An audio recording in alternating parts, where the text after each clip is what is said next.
We got a brand new Dune trailer and some footage, and T-Man started on Netflix. That and it's Friday. I'm Midnight's Edge in the morning. Good morning, campers, and welcome to the one, the only, the original Midnight's Edge in the morning. I'm Tom Connors. With me, as always, is the boss man, Andre. How are you doing? Well, considering I have seen all 5 episodes of Netflix He-Man, or rather Teela and the Mistress of the Universe, I'm not too good. Yeah, and Mr. Tickle Trunk sends us a clown face and says, and here we go. And that is so correct. I still got 15 minutes left of this fucking show. Well, let's introduce our illustrious guest, and I have to make you do that because I just don't say the name right. So. Yes, this Friday, like last Friday, we are, despite the circumstances of He-Man being out, lucky to have the illustrious company of the one and only. And how are you today? I'm very well. I feel great, and I'm ready to talk some Masters of the Universe or whatever that was. Yeah, I don't know what the hell that... It looked like it, but it kind of like ends there. So, yeah. And we'll also be talking some Dune, because we have a new Dune trailer. And not only that, there was an IMAX preview. Now, was there someone in this panel that maybe caught one of those IMAX screenings? Maybe. Me. Yes. Perfect. Then we have your eyewitness account.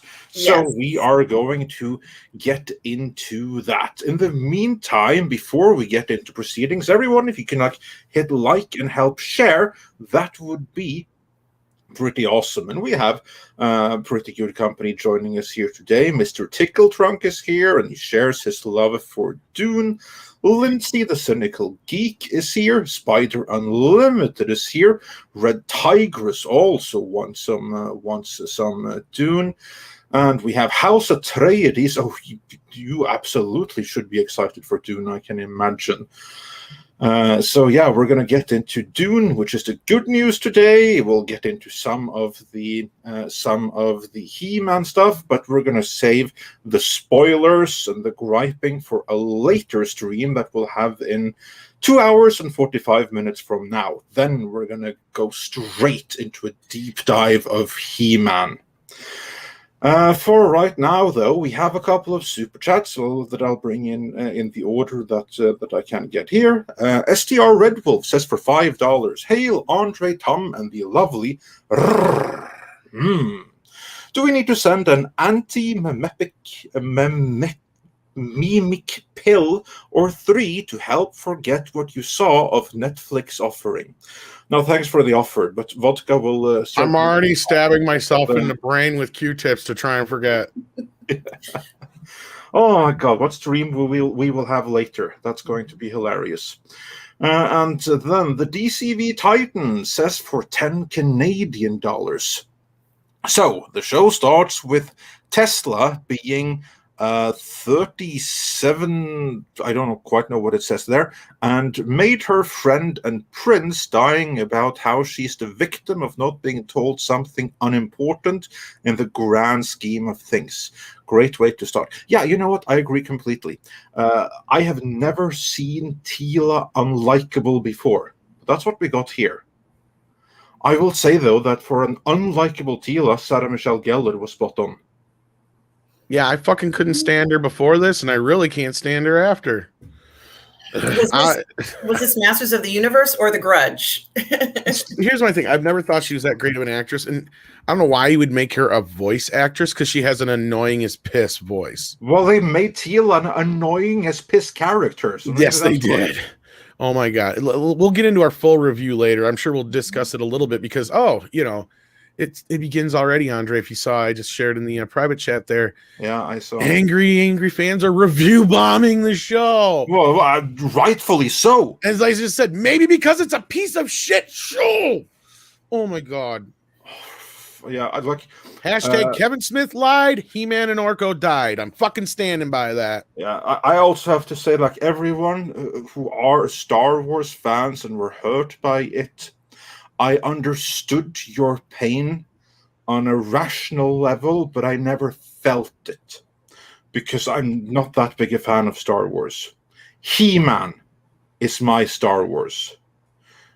And I feel this, so now I know what you went through.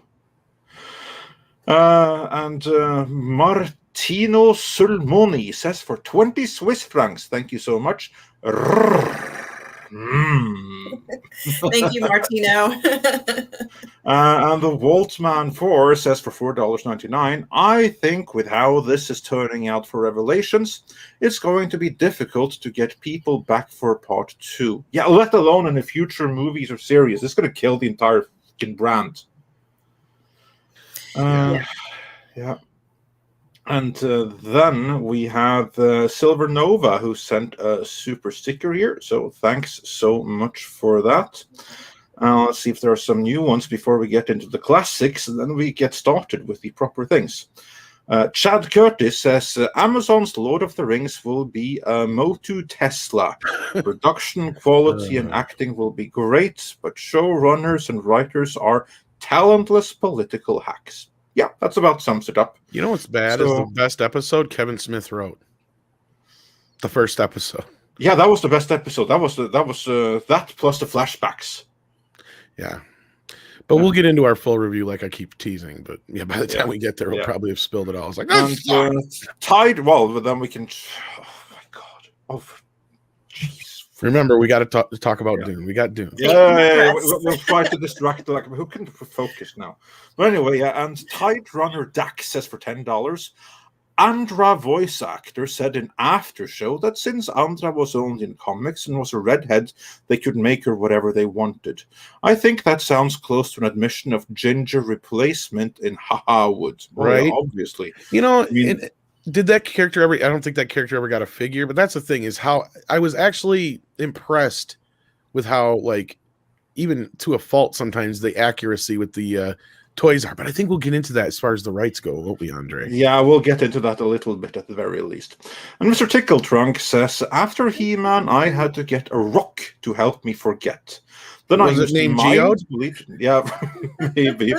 Then I used Mind Bleach, aka looking at puppy gifs. I'm fear the mental scars will be permanent. Kitty videos work for that too.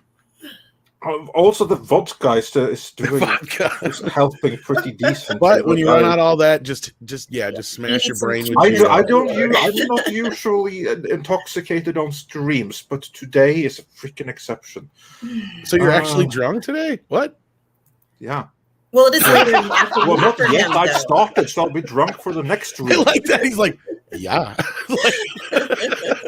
No, I'm not drunk yet. I've started drowning my sorrows, but they're sweet. We're gonna get drunk Andre for the He-Man review. That's gonna be awesome. The DCV Titan says for $5 also for a show called Revelations. They sure went out of their way to not reveal anything, or make anything good. I mean, I haven't been this bummed since Star Trek Picard season 1. Troy Pacelli says, I'm excited about Dune. Not excited that streaming will nix cinema and thus undermine chances of getting part 2. Happy Friday, everyone. Well, thanks for the sentiment. What the hell is so happy about it? Oh, dear. Troy's not wrong, though. I think that's going to be one of the thorns in the side of this film, because since Space Jam was free, just as many people watched Space Jam on HBO Max, actually more than watched Black Widow on Disney Plus, even though Space Jam didn't do shit in the box office hardly. So go figure on that one. So I think the whole streaming bit is a bit of a failed experiment at this point, but we'll see. I can't believe that. All I know is Warner must have handed over one hell of a check to Legendary to let this go through. But there's rumors that Legendary's up for sale. Did you hear about that? No, I didn't. Actually, it's more than just rumors, but yeah. Okay. I'm going to have to take us through it. Before then, Nicholas Horton says, Hail all. Did you notice that all male characters were talked down to by the Whammon characters? Well, yeah, of course. I mean, it's what's worse was when fucking Man-at-Arms is at his fucking knees apologizing to Teela for what? For what? For raising her and making her everything she freaking is, for protecting her. Oh my God! If anything, she should be groveling at his feet, saying, "I'm so sorry I said that shit to you that drove you away." Right. Yeah. Fucking hell! Like. And we were denied the reaction of Adam's parents, and especially the father, upon processing that shit. My son was He-Man the whole time. Well, we got it in 10 seconds, not even. Yeah, we got this anger for 10 seconds. We never got him processing it. Like, fucking hell. Let's get beyond that. Let's get back to the super chats. Yeah, because we got. The faster we get through this, the faster we get to our review. And Jeff C says, "Hi Tom, how does East German bodybuilder Teela think about Revelations?" I like the show. It's the greatest show ever. It's lovely. It's got all kinds of strong women in it, just like me. I'm T-Man. I mean Teela. It's my show. It's my show. Yeah, you like it. Mr. Tickle Trunk says, "The mystery of why Andre's helmet is off kilter solved." Well, he does have a drink in his hands. So. Tom, this is a line for you. Here's my secret. No. The first one. Oh, is that Tom? Oh, okay. Yeah. Andre, what's your secret? The secret to drinking. The drinking. I didn't read the next line. Sorry. I'm always drunk. They only paid me for 2/3 of a line. Okay? Especially for drinking right now. Listen. Oh Lord! Just don't get me started on fucking Pat Tom on this. Oh my God! Like, and how do you have this is going to be an off-kilter stream before we get into. I know how the fuck do you have? How are we supposed to talk about anything else now? I know, right? How do you have Kevin Conroy playing fucking Merman when he should be playing He-Man of all things?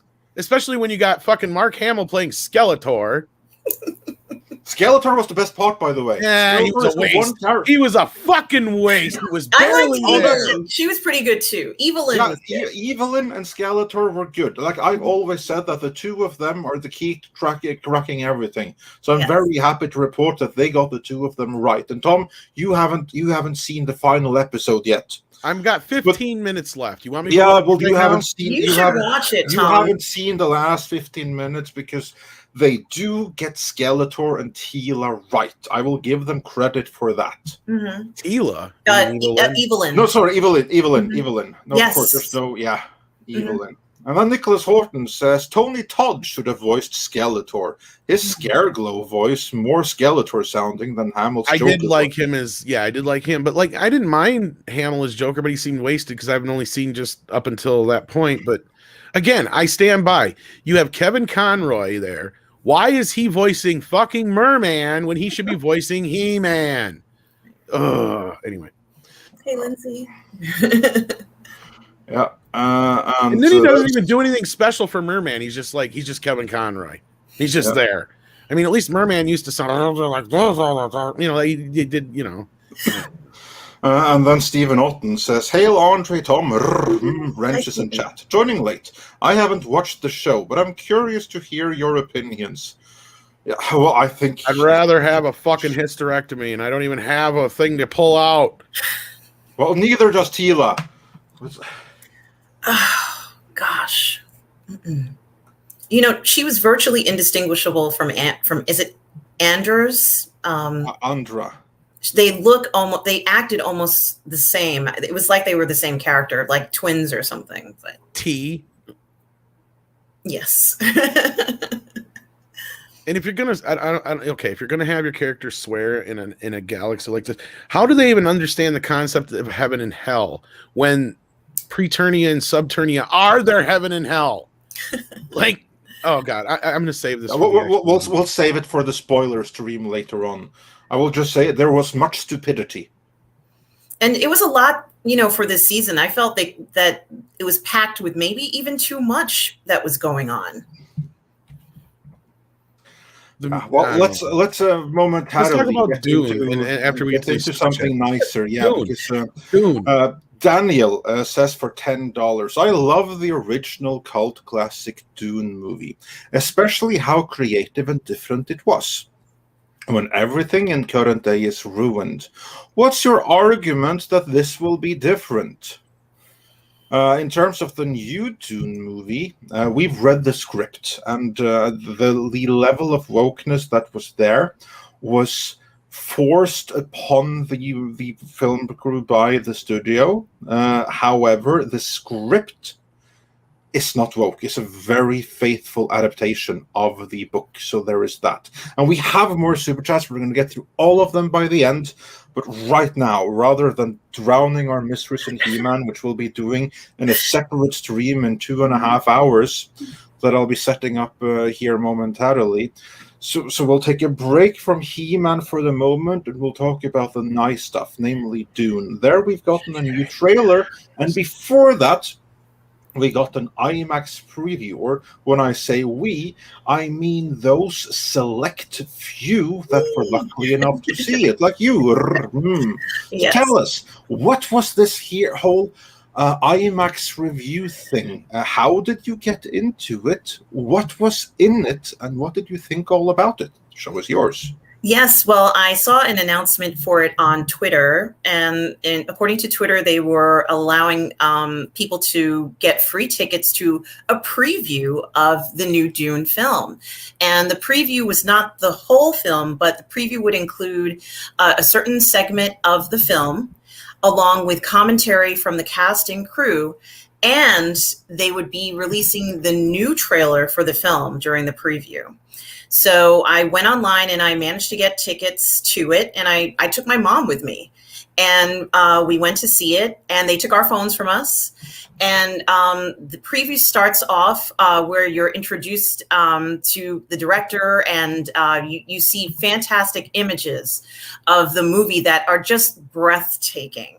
And as you're watching it, like I remember while I was watching it, I wondered to myself, well, what part is that? And when am I going to see this? And it was just so incredible. This is a film that you absolutely have to see in IMAX and in a theater. And I understand that there are some people who can't see movies in theaters, but if you can, this is the one that you want to return back to the theaters for.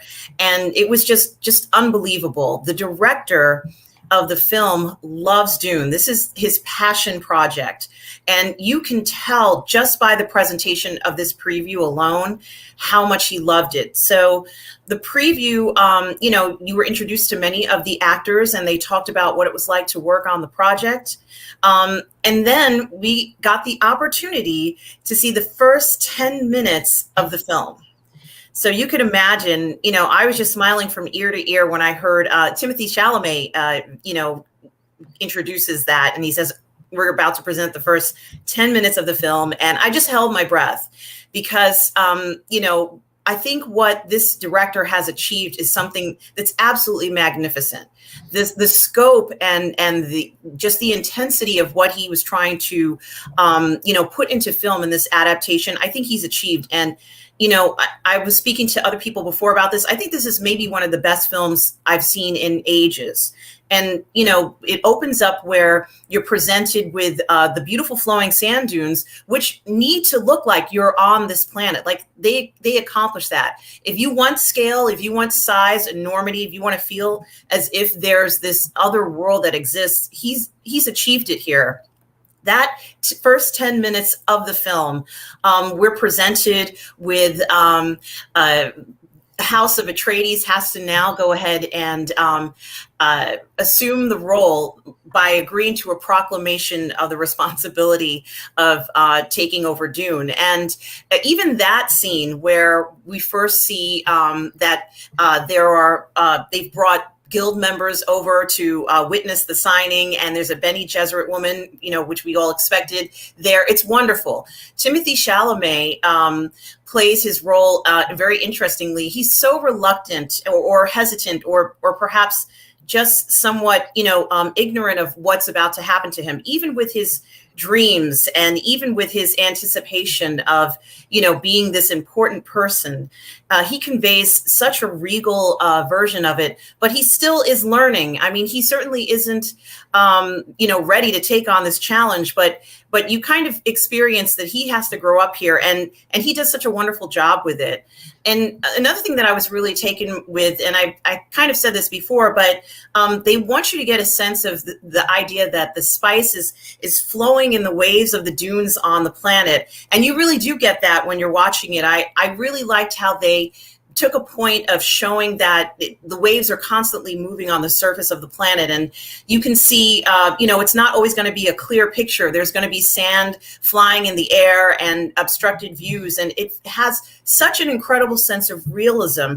I don't think there could have been any better adaptation of this film just from the 10 minutes that I saw. And there was another scene, guys, where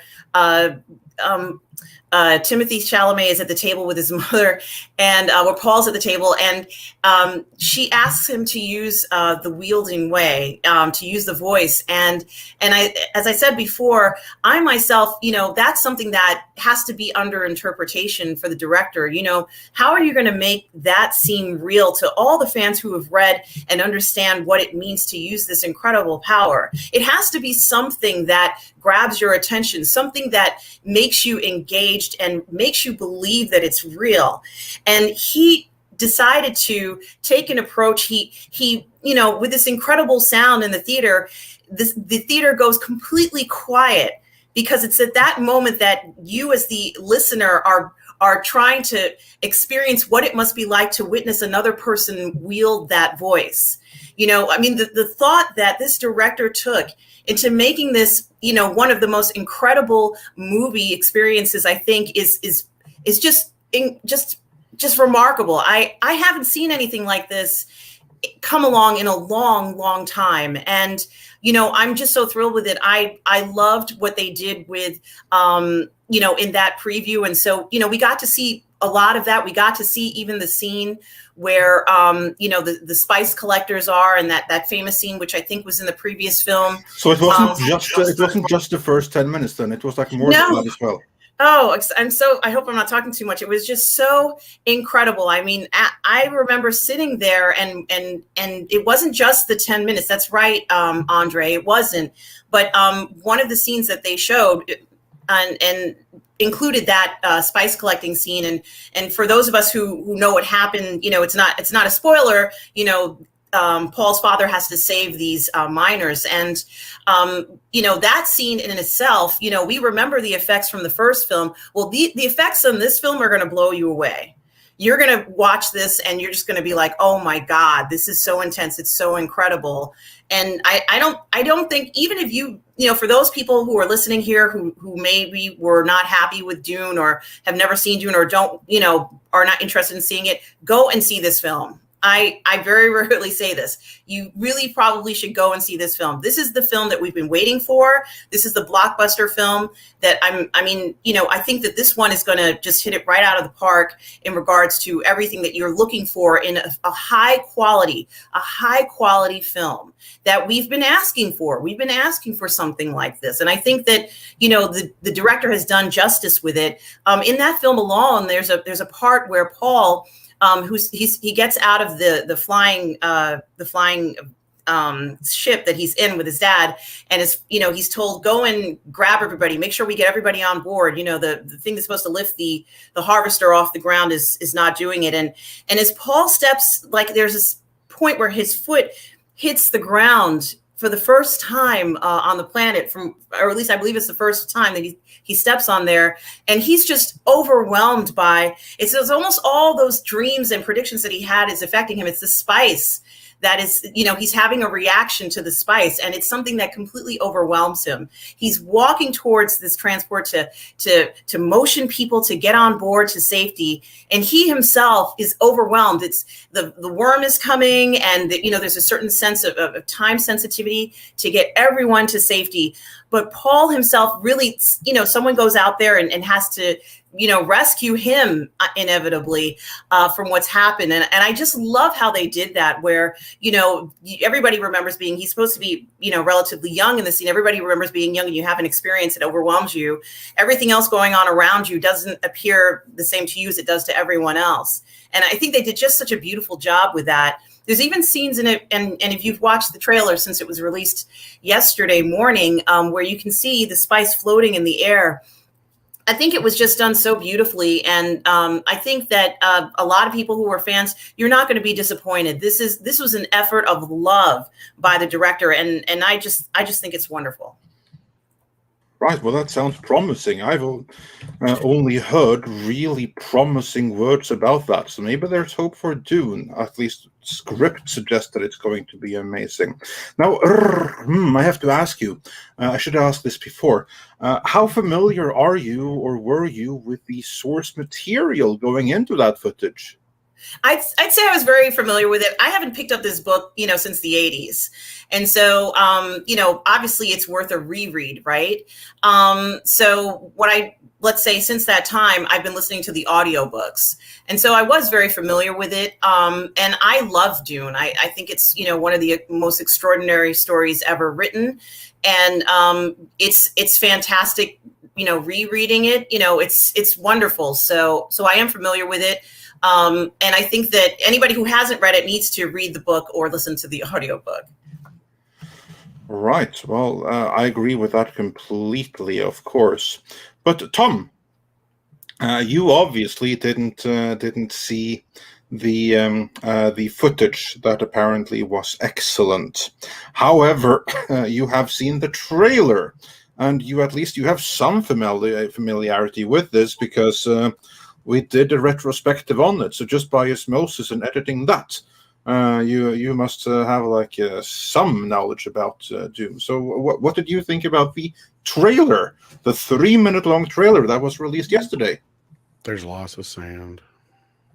Yeah, and it gets in everywhere. My reaction to you, I think I'll just reiterate that, was do they plan on saving any of the movie for the actual movie? I mean, holy cow, they gave us most of the story in the trailer there, and I was impressed. I'm looking forward to it greatly. I haven't seen how the numbers on the trailer were going, but they were doing pretty well last night, considering. I think there's a lot of interest in this film, and I think putting it on HBO Max is going to be a problem, but I think the fact that they took away everybody's phones when you went in there says a lot about what at least some people are worried about this movie getting out, and they're trying to keep it from being spoiled in some way, even though there really isn't anything to spoil per se. It's just, it's a matter of how they choose to execute it. Right. That's really it. I mean, in the story itself, if you read the book, there aren't really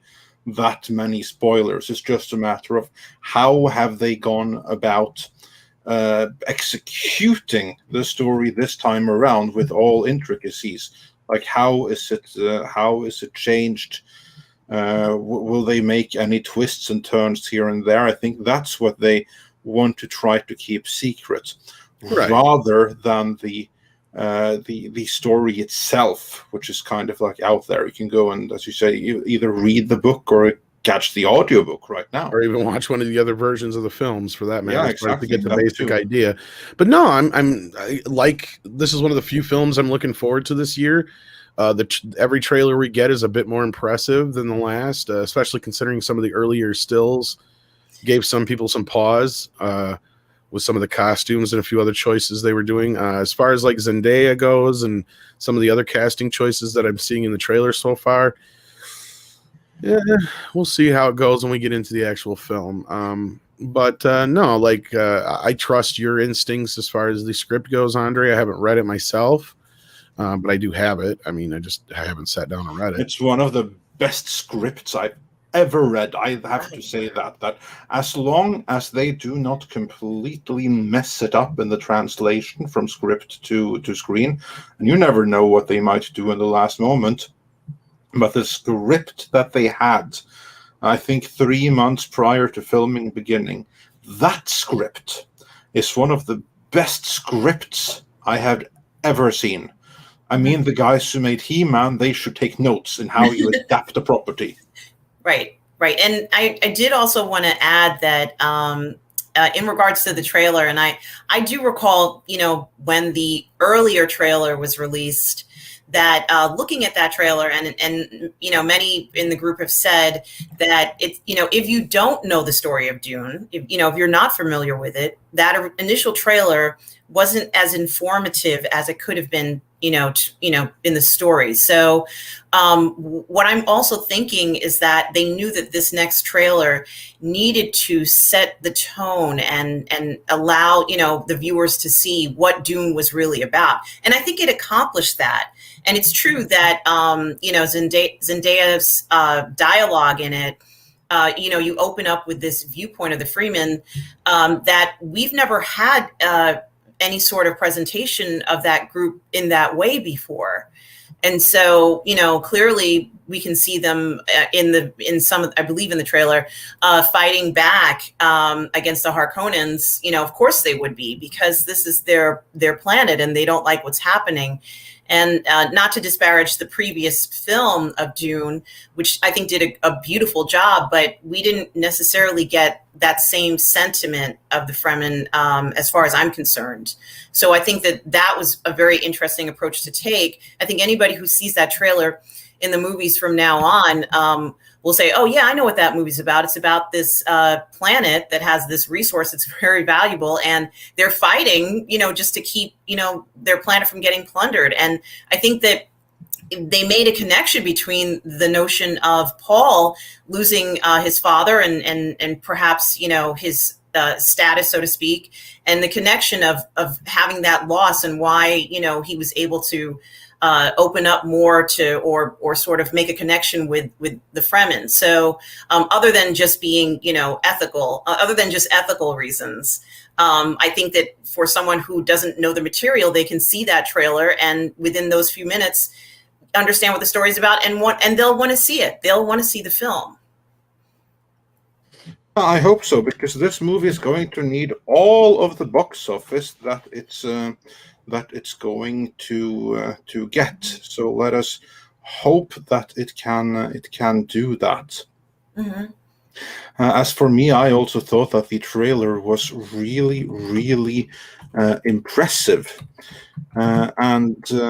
so yeah, it will be interesting to see what happens. And I'm curious, what do you all think in the chat? Those of you who saw it, let us know. Are you excited for Dune, or do you not care either way? And if you didn't care, did the trailer change your mind? Let's see, like a quick vote in the chat here. Say type 1 if you want to see the movie, and type 2 if you're like, nah, whatever, you'll stream it. Will Bloom says, yes, I want to see Diane. And Etienne Falardeau says, I'm excited for Dune, but scared for it. Mm-hmm. And here we got some votes, nice and simultaneously. Loads of ones here, so I guess that you get the impression that most people here want to see the movie. Couple of twos, but mostly ones. I think the chat was overwhelmed because there was a delay there. Marks 47 says a 0, which I'm guessing you're not going to see it at all, which is fine. You have to see absolutely everything. But most people appear to be interested in seeing it, except for Mark 7, who repeats the zeros. So yeah, well, that's fine. Mr. Tickle Trunk is like the most specific, about 95% one. He's going to see it. Yeah, and if you round up 95%, that's quite a lot. And another thing that I wanted to mention was that the roles that, although I did mention it previously, is the role that Batista is playing and the role that Momoa is playing. And they feel more important in this film for some reason. And in the trailer, I believe that Momoa is featured speaking to Paul. Just there's a rapport between the two of them. And, you do get a sense that he's going to need him, that there's a close connection, that he will need him to help. Paul will need his help. But I have a feeling that, and I'm hoping, and Andre, you've already read the script, so you may know. I'm just hoping that those two characters have more of a presence, because it almost feels like they are more important in this version of the film. Well, yes and no at the same time. I am not going to go into spoilers right here, but they serve the same purpose in the script that I read that they do in the book. Those are some fairly hefty parts.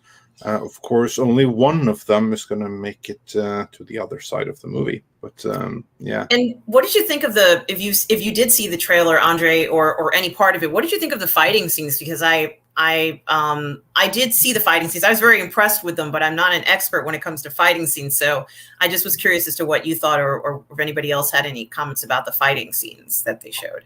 I think they looked as fine as you possibly could imagine hand-to-hand fighting with imaginary fantasy shields that will block anything that's moved towards them fast and will let anything through that comes slow. As well as you can imagine to fight with that, I thought that the fight scenes were. Mostly I thought the footage was like aesthetic, beautiful. It was like painted pictures almost. So really impressive cinematography. And also, another thing I wanted to mention is that, when you really think about it, it's not a brightly colored film. There's a lot of, beige colors, or it's not easy to make an impression with those sorts of colors on film. But one other film that it reminded me of is in the way that it looked, is like in Lawrence of Arabia, there were a lot of scenes that look like this. And I think that they kind of achieved that in this film, that expansiveness, the beauty of the planet, just that scale is there, and it's really enjoyable to watch it on the screen. It's really, really lovely. Yes, it looks like a visual feast. And we have earlier heard like reviews that suggest that this is something that's going to give the same kind of feeling of wonder and awe as Lord of the Rings did when that first premiered back in 2000.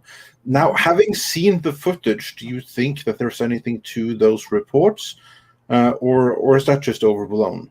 No, I think it's true. And I think that while having seen the first 10 minutes, I mean, there was a lot to absorb in those 10 minutes, Andre, because it was just, filmed so beautifully, and it had so much in it. And visually speaking, if you're a fan, there was a lot of things that set the tone of the film. So, I think it's true. I think that we're going to be pleasantly surprised with as much depth of content that Lord of the Rings had. We're going to see in this Dune film. And while, as I've said, that trailer may have felt as if, everything happened in the trailer, and there is some truth to that.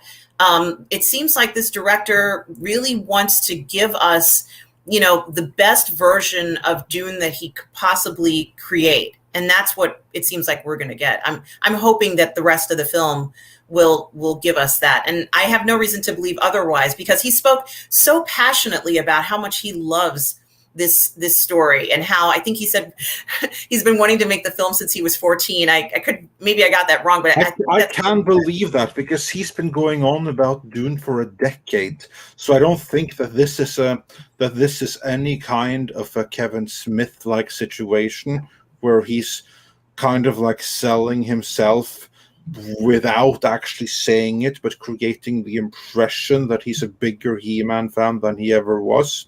I think Villeneuve genuinely is a fan of Dune, and he's been extremely consistent about that throughout the entirety of his public career. Mm-hmm. So hopefully he really is, and if we're really lucky, that's something that may come across on screen. That certainly would be a welcome change from He-Man that I can't shut up about because it traumatized me so.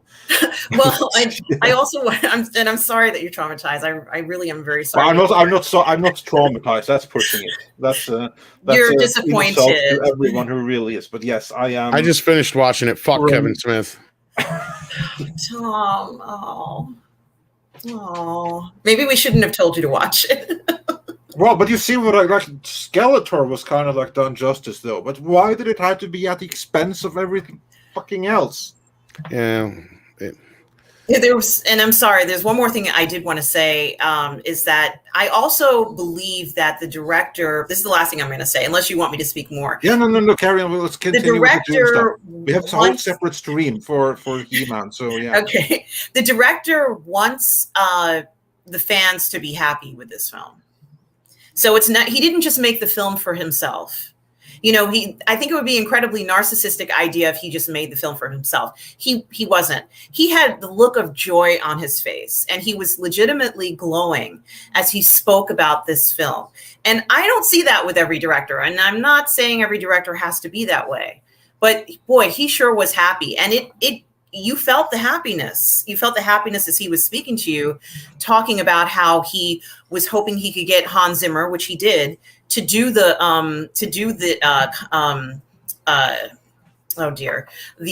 music for the film, to compose the music for the film. And he brought in Hans Zimmer, and there was Hans Zimmer sitting in a chair, and he kind of says, Hans, I kind of wanted you to do the film, but you are an incredibly busy man, and I imagined that you couldn't possibly be available for this. And Hans is like, no. This is Dune. I can do Dune. Because Hans Zimmer is not a fool. Hans knows that this is going to be one of those musical things that he's done that people are going to remember. It's going to be as momentous as Gladiator. It's going to be as one of those soundtracks that people are going to pull up and say, have you heard the soundtrack of Dune? The one that Hans Zimmer, have you heard that? It's going to be like that. Hans Zimmer said during the preview that he says that if you notice a lot of science fiction films, that many composers tend to use French horns as an example of, when two different types of, people meet, from different planets. And Hans Zimmer said that he wanted to embrace the idea of the sound of the human voice. And what other types of sounds would you hear from, a foreign planet? How different would it be? And so he decided that he was going to, while he's known for his electronic compositions and many other things, he decided he was going to go to, the greatest vocalists and have them create incredible vocal sounds that reminded me of the type of sounds that you hear on 2001, where, the way that they did that particular soundtrack, the focus on some parts where people are doing unusual vocal machinations.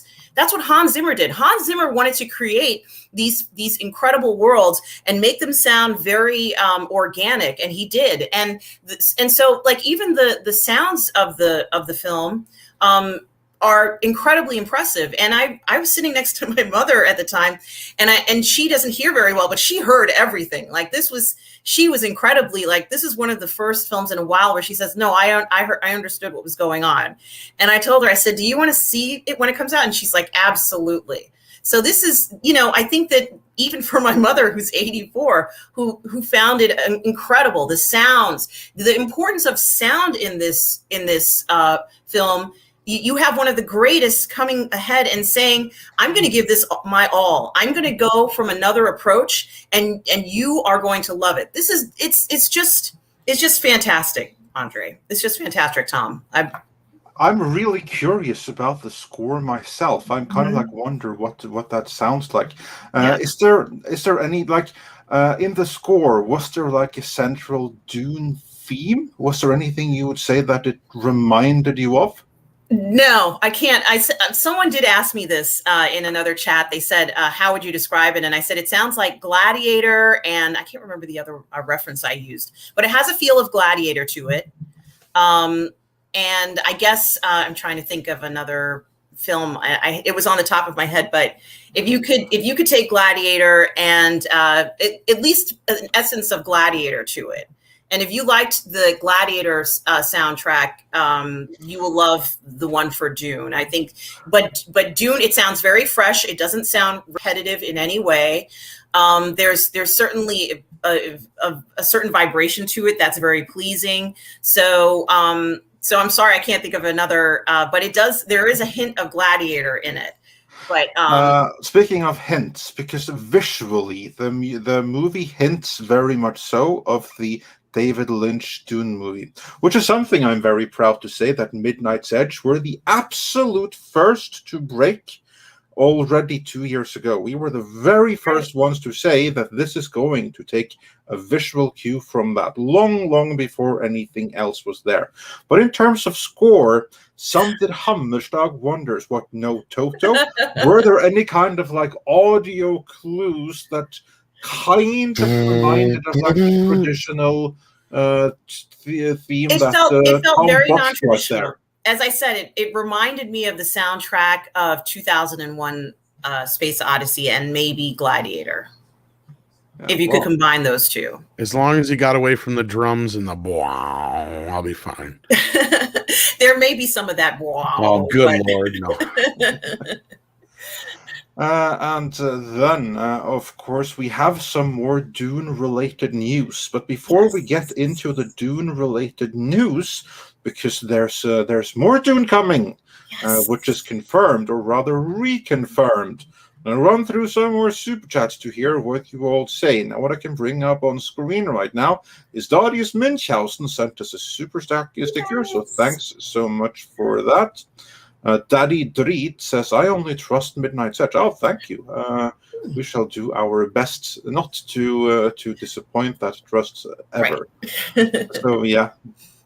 And then let's see what more we can bring up. We can't bring up any more because the chat goes by so quickly, which of course is good because we really like that you are here, chat and engage with the content and everything like that. Please hit like if you haven't done so already, and share that stream. Exactly, like Mr. Ticklestrong says. Hit it like it was someone who just watched He-Man. Yeah. And then I'm just gonna go and grab the classic super chats that we still have in the backlog here before we get into some more Dune HBO Max news. Then I don't mean the movie, but something else entirely. Yes. And before them, just going back here, then we have M Bloodseeker, who was the first one to super chat today, who said for $10 won't be able to catch this live. Fremen without head coverings in open desert is strike one with me. It's like Judge Dredd taking off his helmet. That's kind of a fair point, but yeah, you know how it is. Actors like to show their faces, and producers and directors want to have them in there as well. But yeah, I see your gripe. But I think that's one that we kind of just have to live with, though.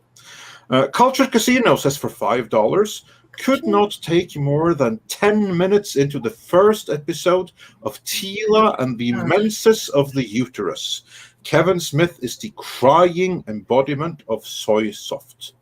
And yeah, it's hard to disagree with that. Mark Whitener says for $10, I watched it all this morning, referencing He-Man. I liked the first 3 episodes. Right. Teela bitching was annoying. 4th was okay. Liked Orko and Evelyn interactions, but sad when Orko bit it. Cliffhanger at the 5th end was pretty epic. And yeah, I agree. Like that ending, that wasn't too bad. It's unfortunate that there were like 5 hours or 5 episodes of disaster before it. Right. Silver Nova sent a thumbs up super sticker. And the Waltman 4 says for $4.99, I think with how this is turning out for Revelations, it's going to be difficult to get people back for part 2. Yeah, we shall see what happens with that. And yeah, I don't want. I hope it's not one of those straight to video. They recast everybody who looks nothing like the original actor. Yeah. And then Troy Paselli, in reference to Dune, says, I'm excited about Dune. Not excited that streaming will nix cinema and thus undermine chances of getting part 2. Happy Friday, everyone. And then we have, let's see, we got that one. Legendary Unknown says for £9.99. Thank you so much, mate. Kevin Smith should be ashamed by this woke mess. He lied. No strong leads. Queer baiting and dead He-Man. No one asked for T-Man. What's next? Veira? Well, I think we already got that. We already got that, like, because just for fun, I started watching the first few episodes of the She-Ra series, the DreamWorks She-Ra. You know, the one I've never seen before because it wasn't made for me. It wasn't made for me. We'll get into that in the spoiler stream here later tonight. I will say that they already did make it Veira, though. So yeah. Hypergiver 2 says for $10, She-Mam and the Mistresses of Scissoring was exactly what we thought it was. The only person that wins is Kevin Smith's wife's boyfriend, and we got screwed for it. Dash D says, with so much shite swirling around Hollywood, I'm going to start a porta potty company and get rich. Now accepting partners. Oh, and hi, says hi, Dash D's. New Guy Drew says for $10, as I'm rarely able to catch these live, please allow me to express just how much I appreciate Midnight's Edge and its wonderful guests. Keep up the good work. Oh, thank you, New Guy Drew. New Guy Drew, I meant to say. So yeah, thanks for watching now, and be sure to check back later for the He-Man stream if you have the opportunity. That's gonna be fun because I'm gonna be good and drunk if this continues by then. Like, that's one bottle of beer down right now, so let's start the next one. And Golgo13 says for $5, won't waste time on this. I'm fully engulfed in anime precisely because of this. Finish season 1 of Assassination Classroom for a review this Sunday. There you go. Awesome. Andre's a little bit more animated when he's been drinking. Yeah, well, I'm usually dead inside, but you're just like, I like it. Yeah. And then we have, let's see. I haven't had to read shit the whole show. Etienne Falardeau says for $5 Canadian. Excited for Dune, not about Chani, especially with her speech in the trailer.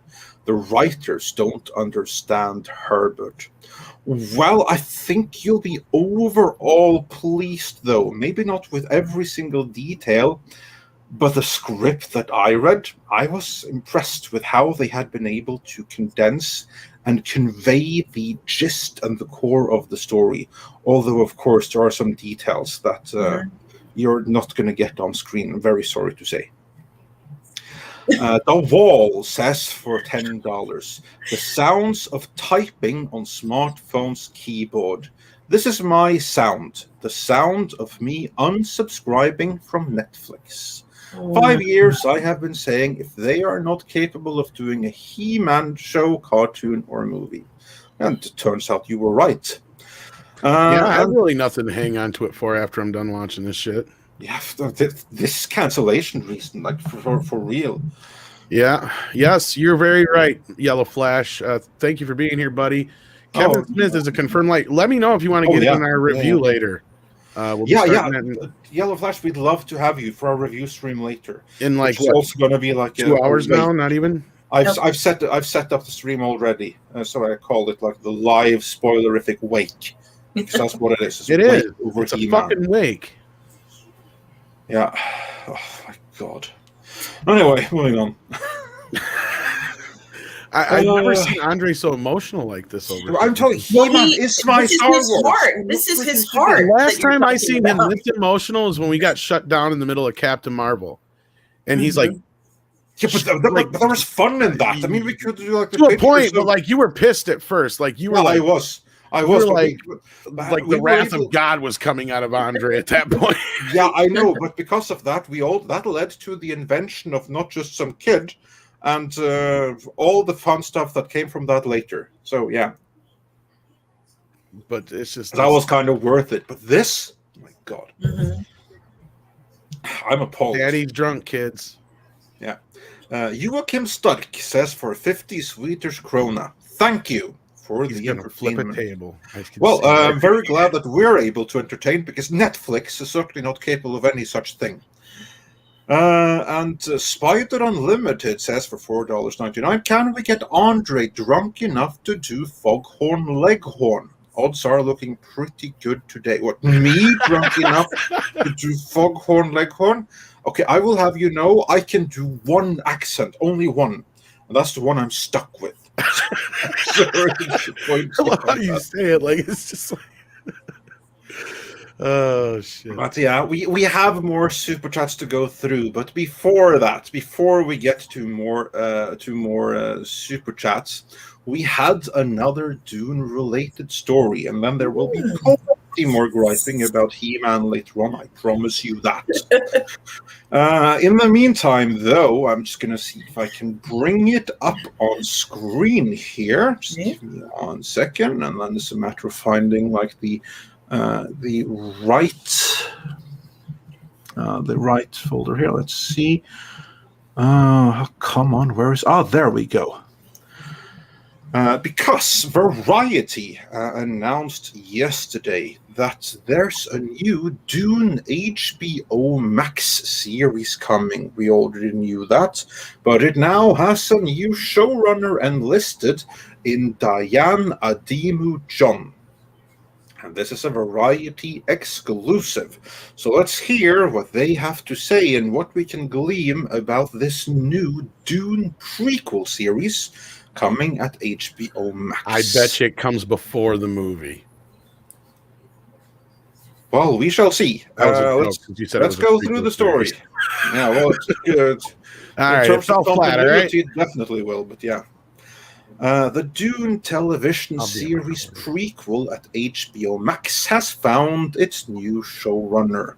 Variety has learned exclusively that Diane Ademu-John has boarded Dune the Sisterhood in the role of writer, showrunner, and executive producer, all of which is a long-winded way of saying showrunner. John Spates had previously been attached to run the series, but he stepped down in November of 2019 to focus on writing the script for the second of the Dune reboot films. The show was ordered straight to series at HBO Max in June of 2019. Set in the universe of Frank Herbert's epic Dune novel series, Dune the Sisterhood, for that is the title, is told through the eyes of a mysterious order of women known as the Bene Gesserit. Given extraordinary abilities by their mastery of the body and the mind, the Bene Gesserit expertly weave through the feudal politics and intrigue of the Imperium, pursuing plans of their own that will ultimately lead them to the enigmatic planet Arrakis, known to its inhabitants as Dune. It will serve as a prequel to the films. And then we get into the showrunner herself. Yeah. Ademu-John most recently worked as an executive producer and writer on the Netflix horror series The Haunting of Bly Manor. Has anyone here seen The Haunting of Bly Manor? I've seen a bit of it, but I didn't watch the entire series. It was okay. Yeah, I've seen the whole thing. I thought it was okay. There's one episode in particular which is really incredibly good. Beyond that, of like haunting series, it's pretty decent.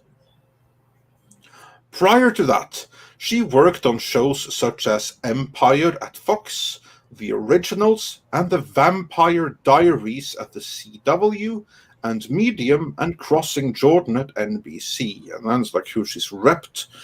And Denis Villeneuve is still attached to direct the pilot for the series. Along with Space, Villeneuve, Brian Herbert, Biden Merritt, and Kim Herbert for the Frank Herbert estate will executive produce, along with Scott C. Burns. Kevin J. Anderson will co-produce. The series hails from Legendary Television, with Legendary also producing the upcoming film reboot. The Dune series is one of several upcoming shows at HBO Max that are tied into the new films.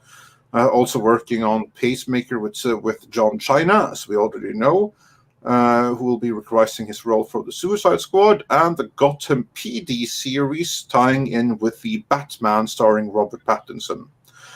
the first Dune film was supposed to hit, but delayed and coming soon, yada, yada, yada. So there we have it. Basically, new showrunner, and she's not completely inexperienced. She's worked on quite a few things before. So how excited are we for Dune the Sisterhood? How about you?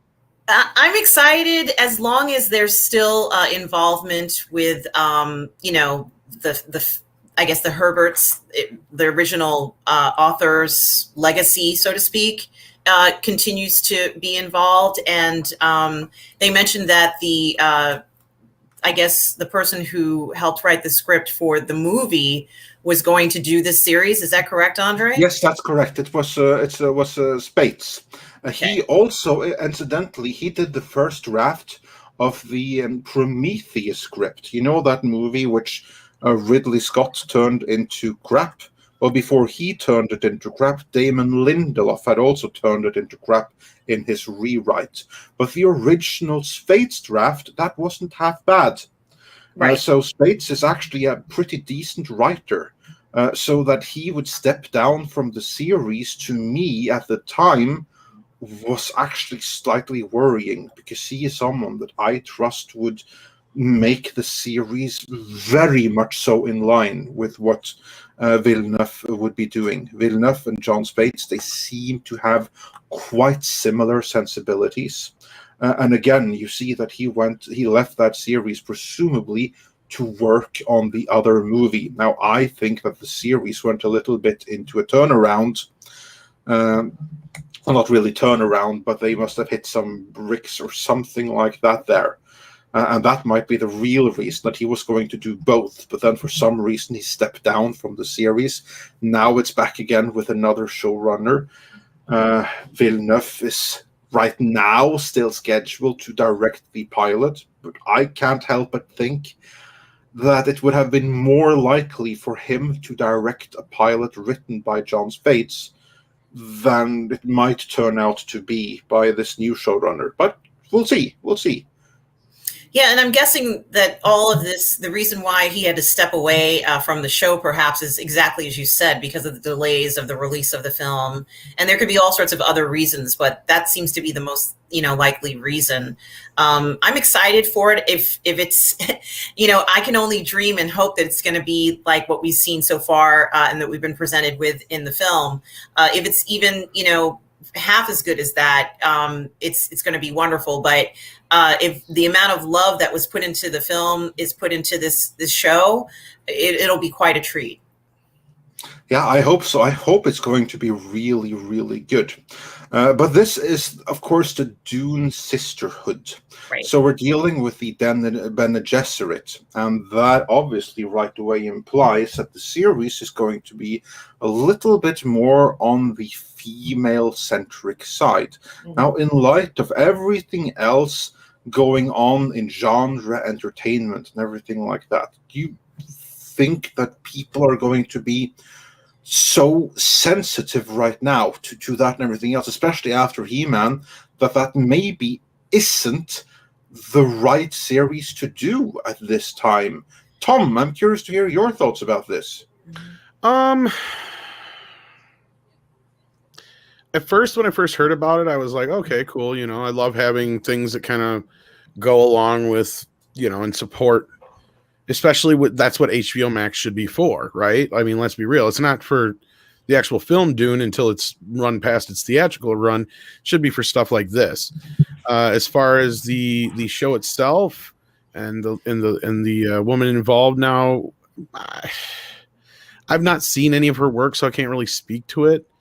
And I just go by what as far as the history of Dune and what goes on. So I'm never going to read the books. So this for me is something hopefully that will at least capture that so I don't have to.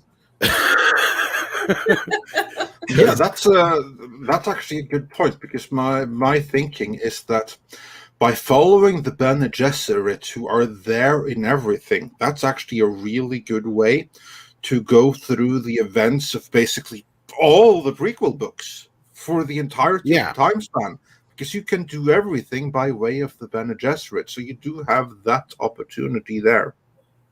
Yeah, I mean, because I'm not going to go and read 10 books or whatever it is. I mean, I Oh, don't have it's time for that you shit. think there's just 10? Well, I know there's more than that. I don't even remember how many anymore, like 14, 15, however many it is.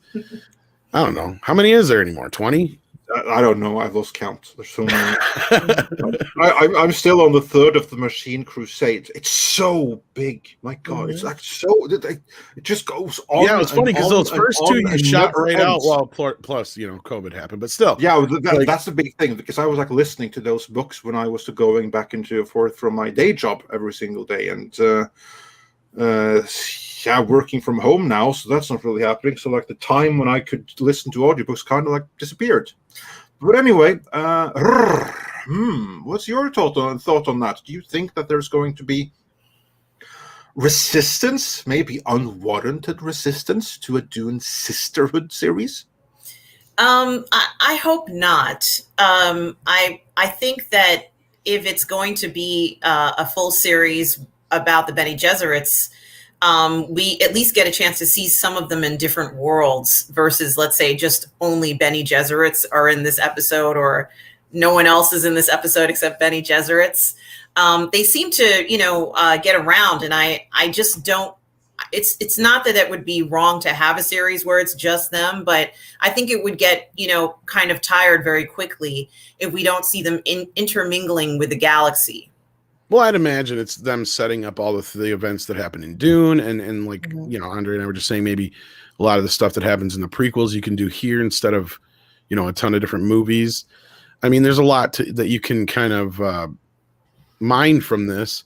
But again, I think it all boils down to, it's kind of the same thing with He-Man, not to go back to that, but it is, in a sense, from what I understand of these books and the story and the overall arc, it's diverse enough.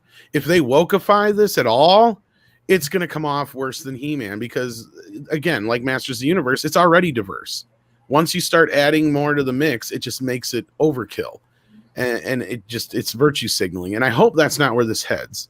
Because the story already lends itself, like I said, there's already plenty of strong female presence. I mean, the Bene Gesserit Sisterhood itself, is basically a coven of witches, in so many words, or one way of putting it. And I mean, they're the ones who set this whole damn thing in motion that happens, without getting into spoilers at all for anybody who may not have read the book or are familiar with the story or seen the movies or anything like that. So yeah, there's a lot you can do with this. So, I mean, the potential's there. Will they use that potential? That's the question, So I don't know what Andre has anything to say to that, but no, I agree. I think that there's infinite potential in a series like this, because across many seasons you don't have to follow just one character. You can follow multiple characters. You can make it a generational saga and change the cast every few seasons before they get too expensive. So there's that aspect to it. Can explore the entirety of the Dune universe, right? But and I hope it won't be rejected before there's a reason to.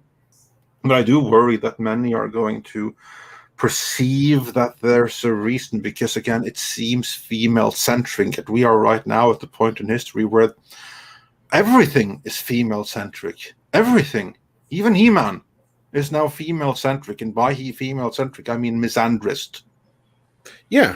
And that's my point, was He-Man, even though He-Man was the central character, he still had an extremely supportive female cast. And that's one thing we will bring up and get into later.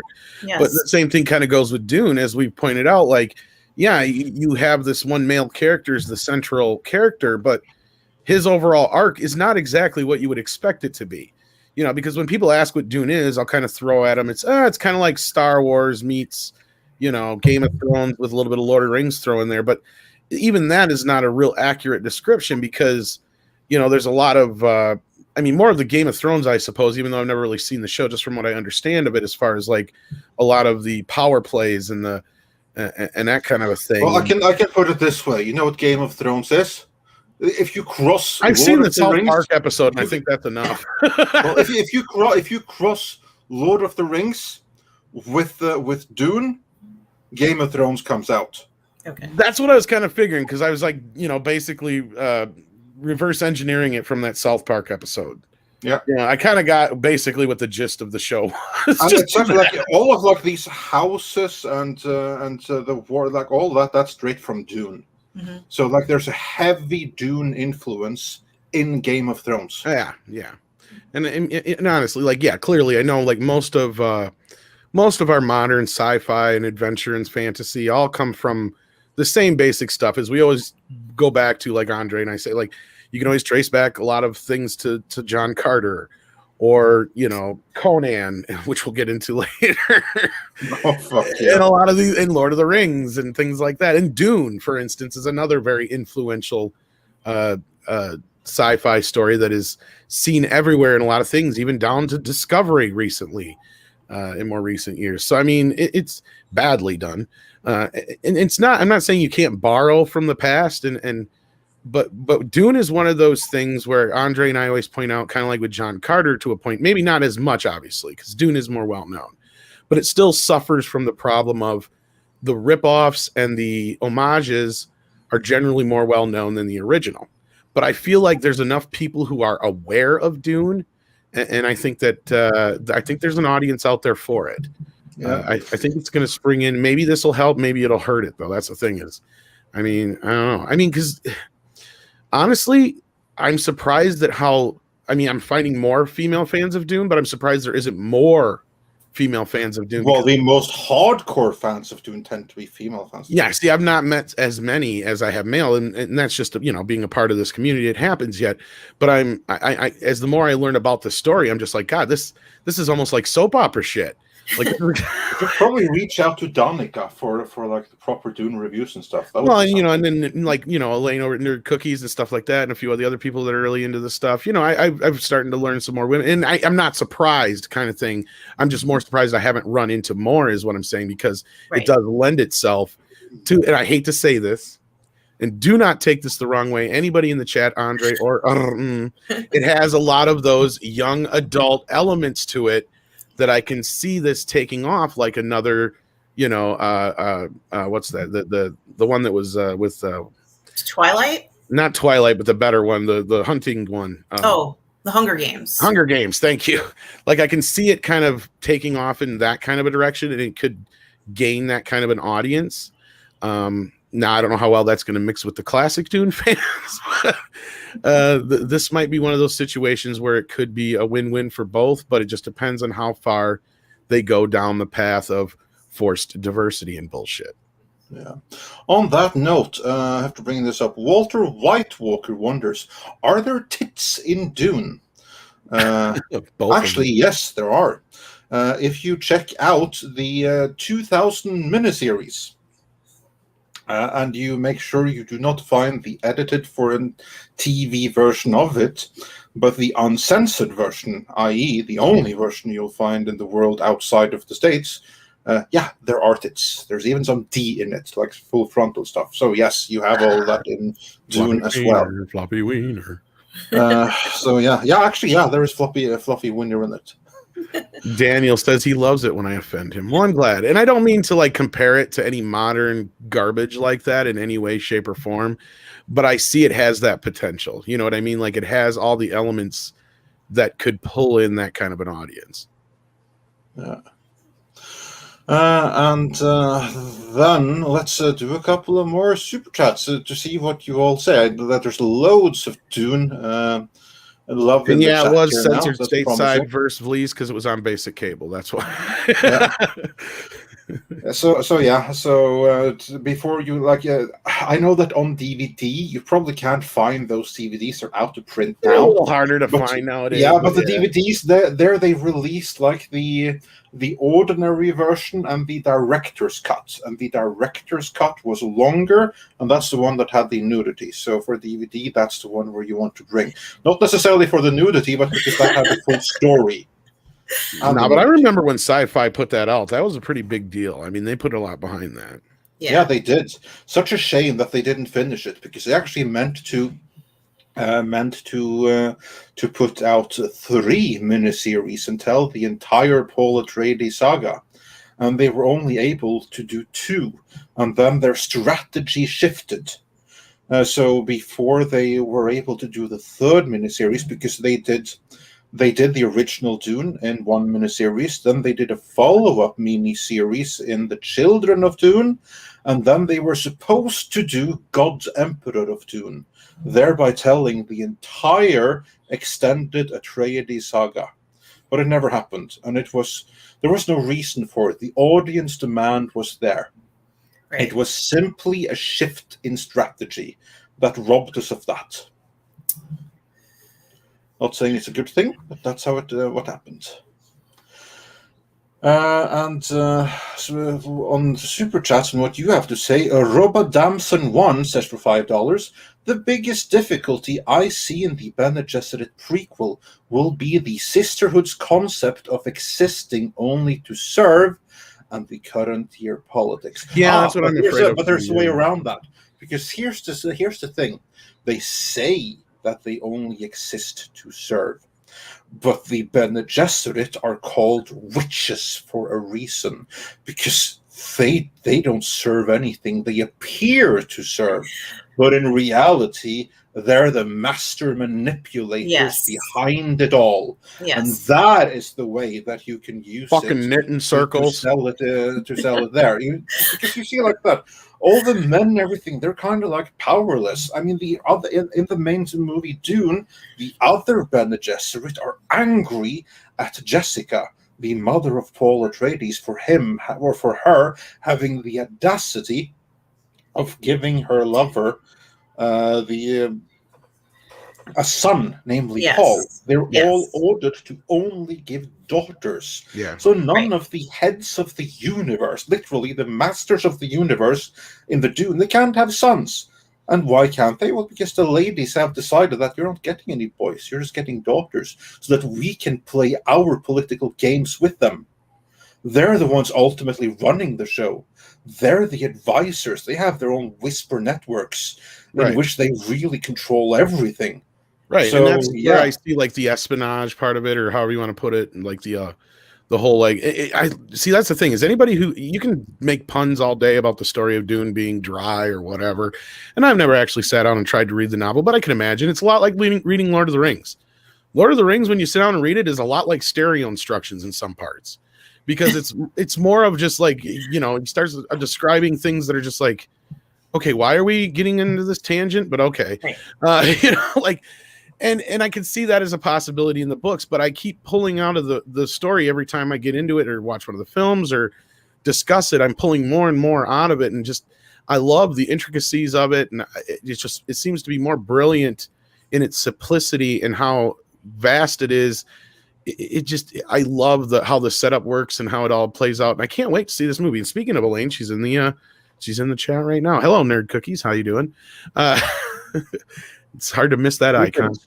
But yeah, no, like I'm really interested in this film. I would love to see the series be good. And yeah, unfortunately, current year politics and a lot of the other shit. And that's what I said. That's the biggest fear I have, because you have great properties like these that lend very well to what the type of ideals that they're trying to push, but yet they don't even see that. So they push past it and they push beyond the boundaries, and that's why we end up with shit like Revelation. Yeah, and I think it would be interesting if this new Dune series was somewhat cutthroat, you know, that even within the ranks, there's some power situation. Yeah. Yeah. You know? Absolutely. And then moving on, we had, let's see, I think we had another couple of super. Actually, we have many more in the backlog. I'm thinking of the ones I can bring up on screen here. Mm-hmm. Let's see. Paul Elder says, what is being called female-centric is being written by writers who appear to hate women as much as men. Who is the real audience they write for? No, you're right, Paul. And that's the big thing we keep saying, is that they seem to hate men so much, but yet they like to make the women more like men. And in the process, they destroy such great characters. I mean, look at Teela and some of the other ones, for instance. Again, not to go back to that, but no, you're right. We've constantly seen this. Even Terminator 2 is Terminator Dark Fate is a great example. Yeah. Because of what they did to Sarah Connor after Terminator 2. and they made her a failure in the first 2 minutes of the movie, and then they turn her into this grumpy fucking Luke Skywalker character throughout the rest. I mean, they've even done it to their own. Like, if you can't stand back and look at how they destroyed Sarah Connor in that movie, then I feel sorry for you, because she was one of the strong, if not the best. Because I've made the argument there's only 2 mothers in cinema history that I consider the best mothers ever, and that is Sarah Connor and Mrs. Voorhees, because both of them will kill for their sons.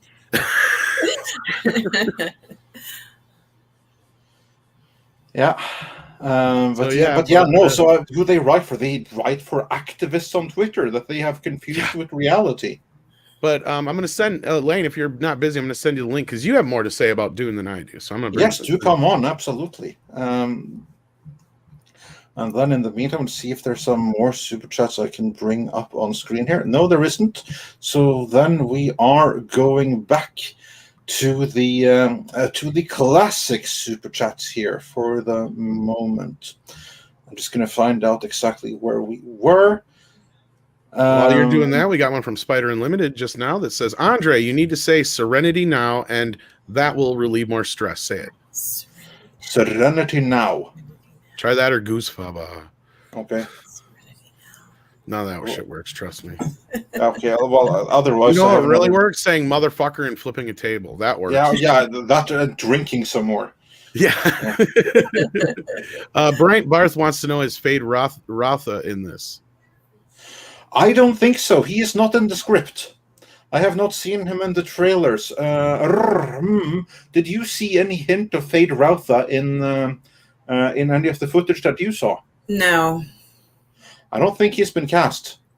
And Malice Flare, Ripley's close. Ripley's close as far as adopted mothers go. Yeah, I agree with that one. Stay away from her, you bitch. That's who I thought you were going to say. She's close. She's damn close. Yeah. But Sarah Connor, because she goes from being a fucking cocktail waitress to being the mother to the savior of the fucking world. And then, let's see, I'm almost caught up to where Mrs. Voorhees, she'll fuck everybody up, so I wouldn't look at Mrs. Voorhees the wrong way, I tell you that much. Here, found it. Yep. Now I know where we were. The DCV Titan says for $2 Evelyn and Orko's interactions was the best part. That was up there, and even that wasn't all it could have been. Madeline's Id says for $20. Thank you so much. Teela. So basically, this is a statement from Teela. Fabulous powers were revealed to me when I held off my mighty strap-on and said, by the power of ovaries. Suddenly my 96 cats became the ACLU and I became She-Man, the most powerful bee in the universe. I have the vulva. That is perfect that I said that right before we got in our esteemed guest. That's nice first impression, but what can we do? With that, welcome to Elaine of Nerd Cookies fame. All right, I'll bring her in. I was waiting for you to. And then you dumped her out. Oh my God. You do it, Andre. You're drunk. There we go. Oh my goodness. We have Elaine. Welcome. Hello, Elaine. How are you? Hello. I, of course, know Elaine, but I don't think Andre or have had the honor to meet her yet. Hi, nice to meet you. We have not met. I only apologize for the occasion, but He-Man is special to me. So yeah. This is the young lady that I've sent you several videos of that I don't know if you've gotten a chance to see because we're so busy. But yes, of course I have. Brilliant stuff. Mm-hmm. Oh, thank you. Yeah, awesome. Thanks for inviting me. Absolutely. Did you have the chance to see any of the IMAX footage? I did not. It was not playing near me, which is funny because it was playing in 3 cities in Texas and none were close to me. Oh, really? So unfortunately, no. But I did do did get to see. Well, just hear other people talking about what was in it and kind of dig deep in that, and of course saw the trailer. and did a breakdown of that. Yeah, That's one of those I was instances not the where, fortunate few. where Texas I know the being the feeling. size of its own country actually comes into play, Yeah. right? Yeah, and it also wasn't guaranteed like that I would get in, because they were just, it was kind of come as you, like reserve also, but it was like you still weren't guaranteed a seat, so it's kind of come first, come served, or first served. So I know the feeling. I mean, the closest places to me where it was Sweden and Denmark. And I'm in Norway, so it was a little bit far to travel. So yeah. yeah, And but I Daniel- hear great things. Yeah. Daniel Yes, said, certainly had like a great review there. But yeah. Daniel sends in $5 and says, "Can we make every Friday a drunk Andre stream?" I don't think No, he's quite because there that would yet. have to mean that He-Man got destroyed every single Friday, and we can't have that. He only drinks when he's depressed. Okay, gotcha. Douglas Nelson says wokedom's approach to men and women is mostly misandry with misogyny sprinkled throughout. Yes, and Douglas Nelson, of course, sends us in all that lovely art all the time. Thank you for that. And then we got one from Rod Thunderhard, who says, Tom, exactly right. Or I am exactly right. I'm going to clip that. These shows are made by people who hate men, but make the women more like men. Women weren't created to everything a man could, to do everything a man could do. They were created to do everything a man couldn't do. That's a good way of putting it. That's the thing. We're meant to complement each other, and sometimes some people are a little bit different. But yeah, there's always the variations in there. But for the most part, when it comes to the generalities of it all, I think we can all agree with that for the most part, unless anybody has anything to add to that. I agree. All right. Oh, that sums it up pretty nicely. I think so. Andre, then back to the other super chats or whatever we were asking Elaine about. Actually, let's take a quick break from the super chats and focus on our guest, Elaine. To those that do not know you, of course, everyone should go check out Nerd Cookies. I shall have the link in the description very soon here. But in the meantime, for those that don't already know you, tell us, what's your channel all about, and what does Dune mean to you? Well, thank you. Well, I cover sci-fi and fantasy news and lore on the main channel, Nerd Cookies. And been, I think, almost 2 years. In November, my channel will be on there. But Dune was one of a book series I read when I was probably about 13, 14 years old. And it blew my mind. It's so unique. I think it blends like the best parts of science fiction and fantasy. It's so unusual. It's so epic. It's just the scale of everything. You know, I compare Frank Herbert a lot to Tolkien because he set up these huge institutions, this 20,000 year timeline into the future of mankind's development, and it's so different. And then how he builds the world itself is just immediately sucked me in. So when this started, of course, with the new adaptation, I started covering more Dune, and it's received a great response. I'm so happy that people are enjoying the content. Oh, that's very cool. So yeah, the link will be. I see it's up in the chat here already. But your history with Dune. Mm-hmm. Yeah. Again, it's when I read it when I was like a teenager, I very much connected with Paul Atreides' story. It's just he's thrust into this universe. We connect so much to him, I think, because he knows so little too about what's going on with him, his manufactured destiny. There's so many plans for him, and his life just gets so upended. He has to grow up so fast. And for people who struggle with that, with kind of your life is being upended at such a young age, which many do feel that way around that age. It was really cool, really connected with his life, his story. And again, just this sweeping epic that just was amazing to see that these strong characters. As I got older too, I find myself connecting more with Gurney Halleck and Lady Jessica, relating more to their characters. So there's always something. And another thing too, upon rereading it, there's always something new that you haven't discovered before, that you didn't really think about too much before. So a theme or something that was presented that you didn't really connect to before. So again, yeah, it really lends itself to rereading. So it's been really cool to dive into it again. Yeah, that's the amazing thing with Frank Herbert's writing, and you certainly see that the contrast between him and everything written later by Brian Herbert and Kevin J. Anderson. Frank Herbert's original writing, you can dissect over and over and over. Every single sentence is a piece of art. And behind every single paragraph, there are 2-3 other layers of meaning. There's so many more layers to the story. There's so many themes going on there in a way that few other writers ever did. I don't think anyone else were able to write as many in so few words as Frank Herbert. Now, the big contrast, of course, is then to like the later prequels and sequels, is that aspect is kind of missing. That's like one way to tell the writing of the original Frank Herbert to the other Herberts from apart. Yeah, Brian Herbert does his best, but yeah, his writing style is just so distinct. But I do appreciate Brian and Kevin J. Anderson's continued work on expanding it. And but yeah, Frank Herbert was in a class like all his own, and that's why this film the project. This whole universe has been deemed unfilmable because it's so complex. So that's why I've been closely keeping up with the film because it's such a huge undertaking. There's so many things to build upon and in an entirely new medium.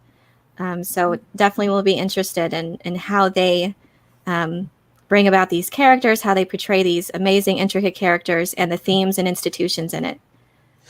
Based on the trailer that was released yesterday, I know that you already broke it down, but for those that haven't had time to see it yet, how do you think that trailer worked out? And how do you think, based on the footage we've seen so far, that Denis Villeneuve is going to fare handling the very complex source material? Well, actually, this trailer I actually prefer than the first one we got last year, actually, in terms of introducing maybe kind of a newbies, this general audience. I think it did a good job of setting the tone of what's going on Arrakis itself with the Fremen, how they feel about outsiders, and also what is House Atreides about. Get a good, kind of gives you a good view of this noble house. What they represent, and also House Harkonnen and the evils and that they're about. So I think it gives you a good basis for just diving into this universe, while also, and there's some mysteries to me too. Even ones who are familiar with the story, there are things I'm not sure if something is a vision. Usually if Paul has the blue eyes, yes, I know that's probably a vision of the future. But there are things that I just wasn't sure about as far as how the space travel expressly works, because we know that we saw some guild members, but whether or not we're actually going to see them guild navigators, navigating through space, using the spice in that way. The scale of it was amazing, though. The ships that we did see, at first I thought it was just this tiny little personal transport ship, until you realize that it's there's these little trees in the back. There's just trees and mountains, this little castle on the bottom, and the tiny little people like ants. And then you realize, wow, this is a Spacing Guild, the scale of it, and that's supposed to fit into the little highliner in a little corner. So yeah, but still there are mysteries about the hologram with the branching out of the. I'm not sure what that is, but it's nice to have some mystery, even to me. So yeah, I think the trailer did a really good job of keeping it fresh. Also, Villeneuve is such a Dune fan. I think he's going to try and do his as best as you can in this interpretation. And I will say that it is an interpretation.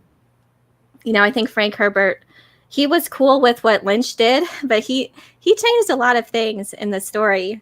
He didn't want to see Kung Fu in the sand dunes, so he added weirding modules. He also made it rain at the end on Arrakis, and that kind of defeats the purpose of the story. Completely. That's actually one thing of that movie I actually kind of do mind, because the point with the Dune series, as we drew further, was to show that Paul Atreides actually wasn't any kind of messiah at all. It would have been like better if they had stuck with the program, but you don't get that impression from the David Lynch movie. So it kind of messed up in a very big way right there. And I just have to also point out that Kari says, I would love to see a Dune video game, a mix of Eve, Star Citizen, and KOTOR, a whole galaxy to explore. That's coming. That's in development. Mm-hmm. It's still in development by Funcom, the same company that did Age of Conan. They're working on a Dune like open world game as well. I honestly don't recall the status of it, but that was in development at some point. So I guess it must they're still working on must it. be still, yeah. So I think with everything, it got delayed probably with the pandemic, but it's in the works. Yeah, because the good people at Funcom, they also have to like work from home and everything. So I would imagine that we'll see like at least some kind of release in conjunction with the movie. Anything else would surprise me, but kind of like a wasted opportunity, I would imagine, because really it should have been out already, shouldn't it? To really like hype up the movie. The film, yeah. Oh yeah. Yeah. I'm excited. Hopefully it'll be good. If it's like a survival, like Conan. I think they'll keep with that survival aspect to it, which set on Arrakis kind of lends itself already to that premise. So yeah, hopefully it'll be good. Yeah, hopefully. And what do you think about the upcoming series that's supposed to be coming out related to Dune?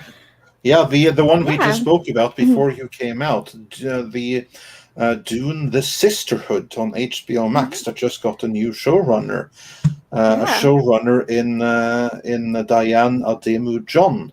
What's your thought on that series based on what little we know so far?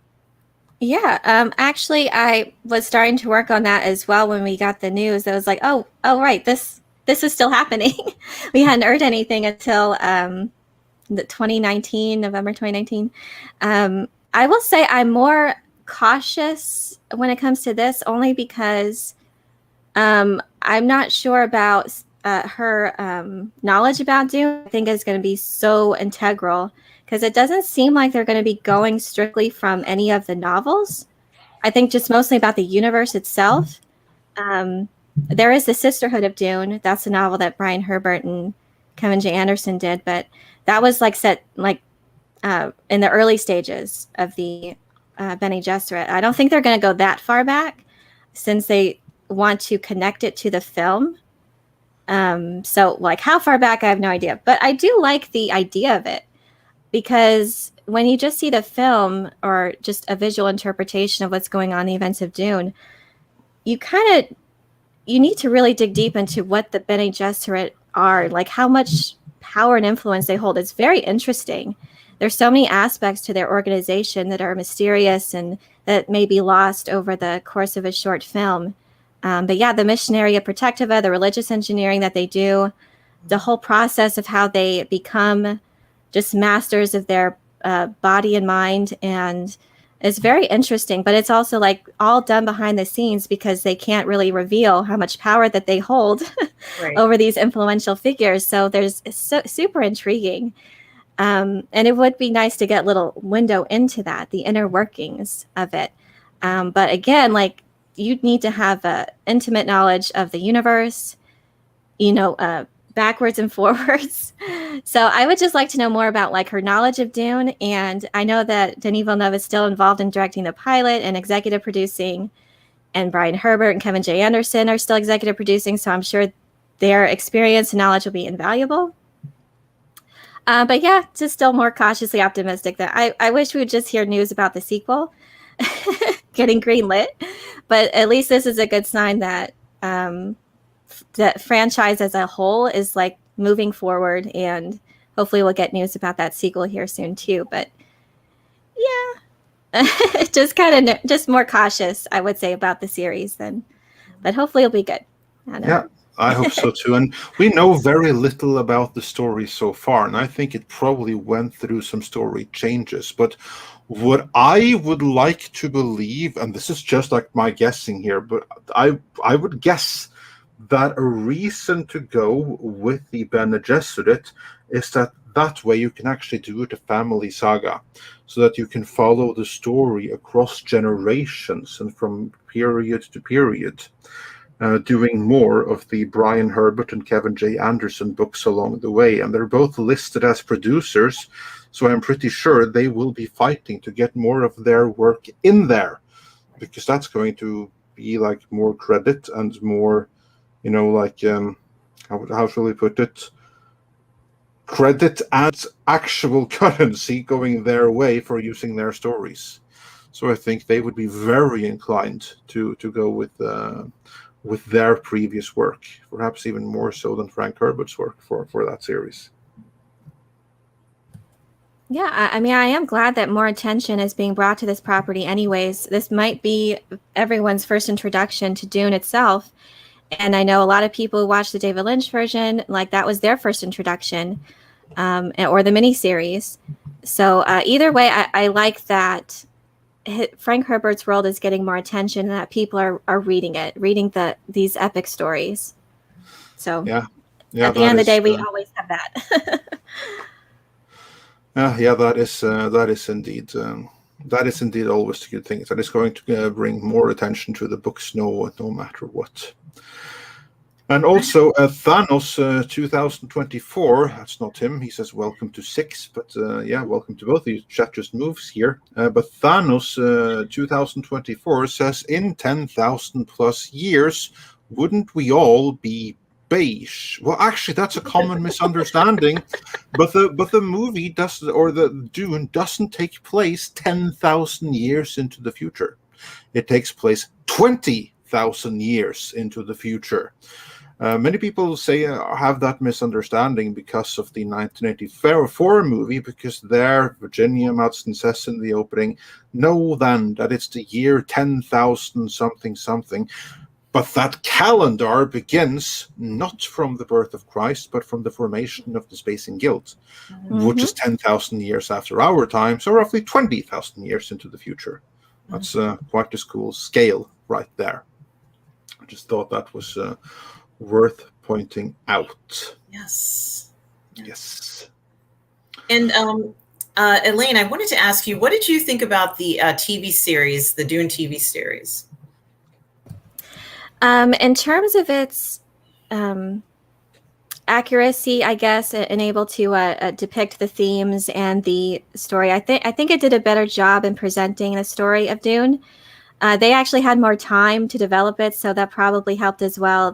It's a mini series, three episodes, 2 hours each, so they had more time to develop. It's such a huge story that can't really be fit into one film, 2 hour film.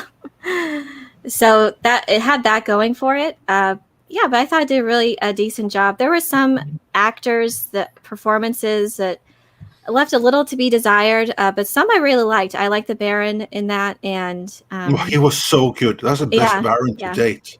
Lady Jessica, really liked hers.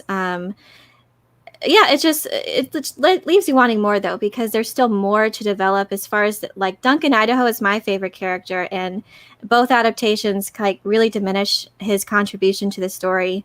They try to do their best, and I understand. And they also made some interesting choices in regards to Princess Irulan's character, but I thought that was kind of neat too, especially because his reasoning was she has her narrations open each chapter, and she plays such an important part later in Dune Messiah and Children of Dune. So, and I really liked Julie Cox's performance actually, and especially in Children of Dune. But it was interesting. Cheap sets though, just the hats. Yeah, absolutely. The hats alone.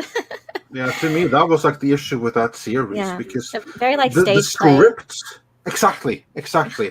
It's like a stage play with PlayStation 1 era special effects. Yeah, they were really limited by they weren't shooting on location, so they didn't have that. I like the sandworms, though. I think they did a good job on depicting the sandworms. They probably spent all their money on that. Yeah, probably. and the hat budget.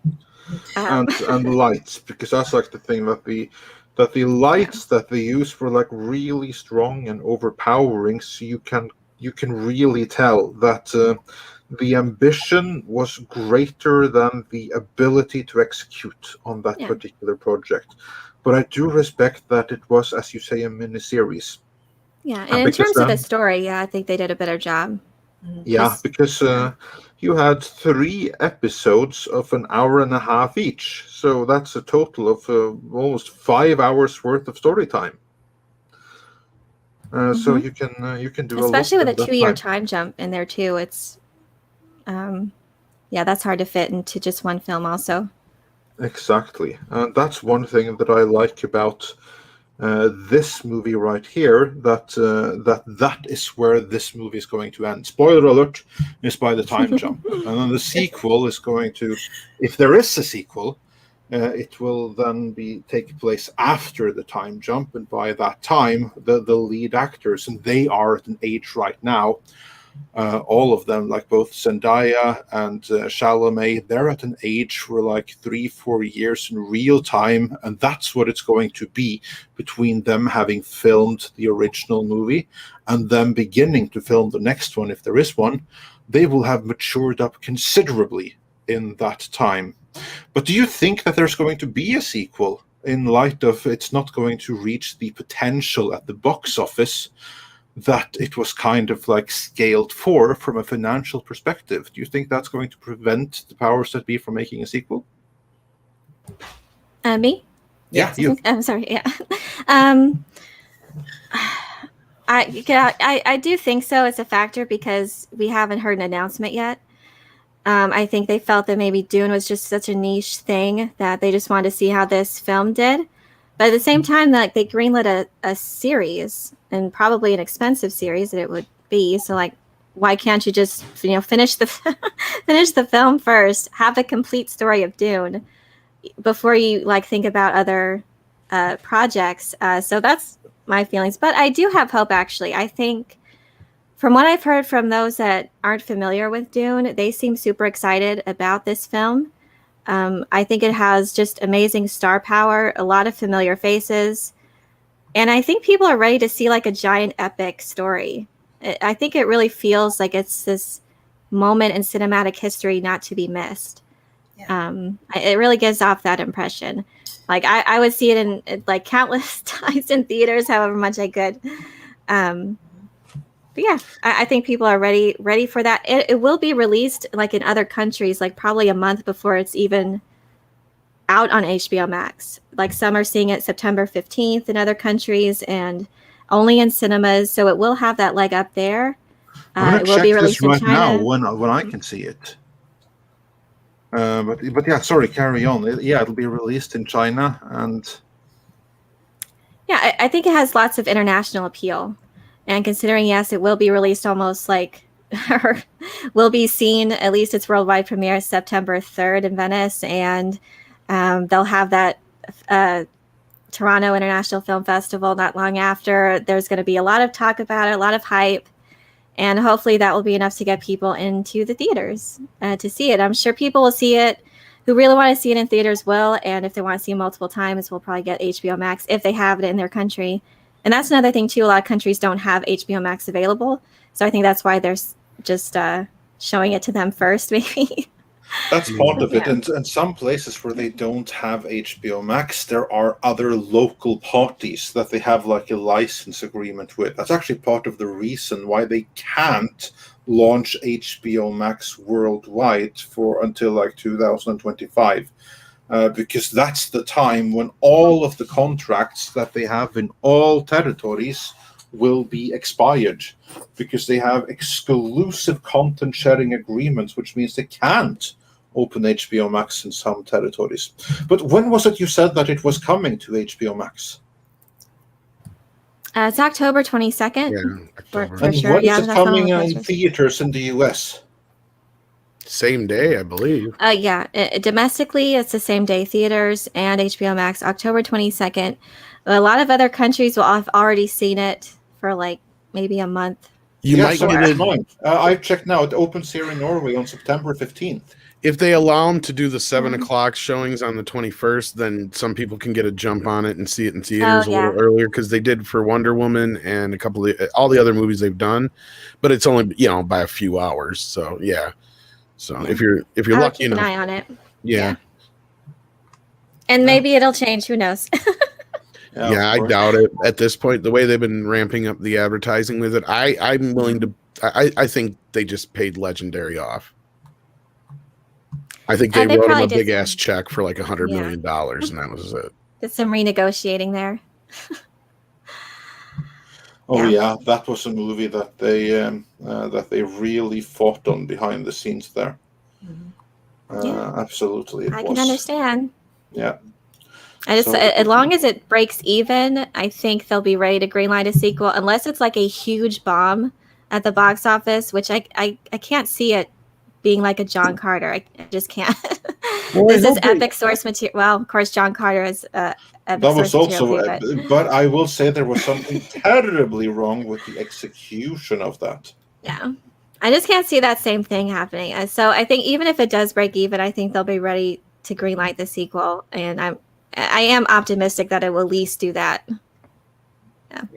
Yeah, hopefully it will make more than 100 million, Mike Cat. But the point is like it's whatever the investment side of Legendary, what they had involved, and because this all stems to Godzilla versus Kong. That's the other one I remember now that was also released at like 7 o'clock at night before it dropped on HBO Max. But yeah, they have to pay them off to make them happy. That's why they paid Gal Gadot and what's her face for Wonder Woman as well, because they were like, they had back end money on that, and since it wasn't playing in theaters like it should be, somebody was probably, their agents was griping that they weren't seeing the money they would be normally. So Warner just paid him off to shut him up. Right. I think how much did Gal Gadot get for that? It was 20 million, I think. It was like 20 million. I couldn't remember exactly how much. Yeah, basically they pretended that the movie would have made a billion. And which after seeing it, it's pretty clear that it never ever would have done. But yeah. So yeah, I got away lucky with that one. Yeah, and our good buddy Douglas Nelson sent me some art here. This is sad. So sad, but true. Let's hope there's no more gravestones added to this. Oh dear. Oh, this is depressing. Yeah. There's a few back there we can't even see yet. So true. Yeah. You got the Grim Reaper in there. There's a skeleton in there too. Yeah, there's Skeletor. He won in the end. Where are my clothes? I think the people that loved this new generation of Star Wars fans are just going to be blown away though by Dune. Like Oscar Isaac just continues to blow me away. He looks like Duke Leto. He just embodies that. Like he almost like blocked off the printed page. It was especially so in this latest trailer. I was just blown away. Yeah, he looks very impressive. Yeah, that's the this is worthy of his talent. Look. Yes, yeah. Yeah, Star Wars did deserve hear him. no Yo Mama jokes out of him this time around. Yeah. With that, we have a couple of more super chats to run through here. So let us do that. We had, let's see, Ryan Reagan says for $5, I think I'm going to skip this new Masters of the Universe. I don't need more pain. I'm having a hard time finding the 2002 version. You cats are doing God's work. Yeah, Tom, we actually spoke about this yesterday off screen, how difficult it is to find the 2002 version. Yeah, I'm thinking it's probably under a couple of houses as far as rights go, because it was released by Cartoon Network and it would have been under the Classic Media deal that reverted to Universal. So I'm assuming that's where the rights lie. Well, everything is with Universal. It all goes back to there. I'm hoping it's because this show, as far as I know, would have been finished in HD and stuff like that. So there's no reason they can't release it even digitally in HD or on Blu-ray. But yeah, the DVD has been out of print for the better part of almost 10 years now. Yeah. It is in the original box set, and you could buy it separately. So if you happen to find that in the wild, grab it. Oh, do that. And it was one of also- those that you used to be able to find at a fucking, which sucks. I wish I would have bought tons of them because I used to see it all the time in the $5 bin at Walmart. And I already had a copy, an extra copy that I ended up giving to a kid of my my ex-girlfriend's. But at this time, I wish I'd have saved them because, like, yeah, nobody seems to be able to find it anymore. So, which is a shame. And I will say that as far as reboots go, that 2002 series is one of the best reboots ever made. In terms of how you reboot a classic property, look at the 2002 He-Man you know what animated sucks? series. If we would have got That that one did it story with the animation we got out of this new show, I would be crying right now. Yeah, me too. That's all I was like thinking of. We'll save it for the stream. We have a stream coming in And 1 not hour tears here. of hatred or sadness, but like just like they did it. By God, they did it. I don't need a live action. If they did that in that style of animation with that story, I'd be like, I'm happy. Don't mess with it again. It's perfect now. You've combined both worlds, because that's the one thing is, as jazzed up as the 2000 series is, I'm not a big fan of the overdone over design. Yes, thank you. The over design is too much, especially like the sword and some other bits and pieces are just way too much. The classic designs were perfect to begin with. The way they capture the eye, they were designed perfectly. And that's what you're saying is, if instead of Kevin Smith's scripts, if they had just used all the scripts from the 2000 series, yes, as they were, and remade them in this style. Exactly. Yes. Yeah. And made sure you could bring She-Ra in too, because they got to have the twins. Yeah, absolutely. And you got to have the whole backstory with Keldor and how that all went down with Hordak, and where he's like, "Fuck this! You never said nothing about the kids," and all that shit. Everything, like he's like, because Skeletor's not totally bad. He's bad, but he ain't that bad. He's bad enough. But like Hordak's the real bad guy, and that's the sad part is, anyway, like they just don't understand the story. It's there. You could just do it. It's there. Like, how hard is it, Kevin? Oh, evidently too hard. But no one asked for a sequel. I would have taken one, but not this one. This ain't yeah, you're right, because this ain't a sequel. This is I don't even know what you call it. A side story, a side quest. No, it's an end all be all kind of story. Well, it's a reboot to or it's a sequel to an original series that never was. Yeah, it technically isn't even a technical sequel to that, because it can't be. That's what I mean. It's a sequel to a series that never was.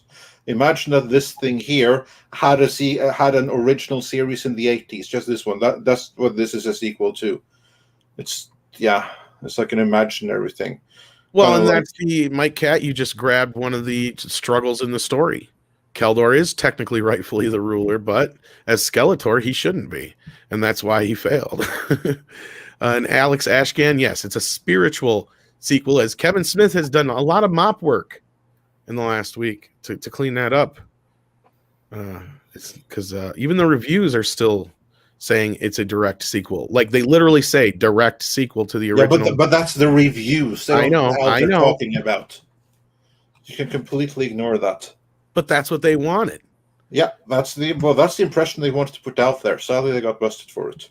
Honestly, I would love it if, like, the people that have any interest in Filmation come after them at this point. No, I'm serious, because this is way too close. Like, we even brought up another character, and I'm sure we'll dive into this more, that looks way too much like another character that's not even a MOTU character. And I'm curious. I'm curious. I want you to reach out and ask him, Andre. Send him that picture I sent you and say, "What is this?" Yeah, I will get into that. Later on. So stay tuned, kids. Yeah, so just stay tuned. But I'm sure you can bring up the picture of that one character to tease.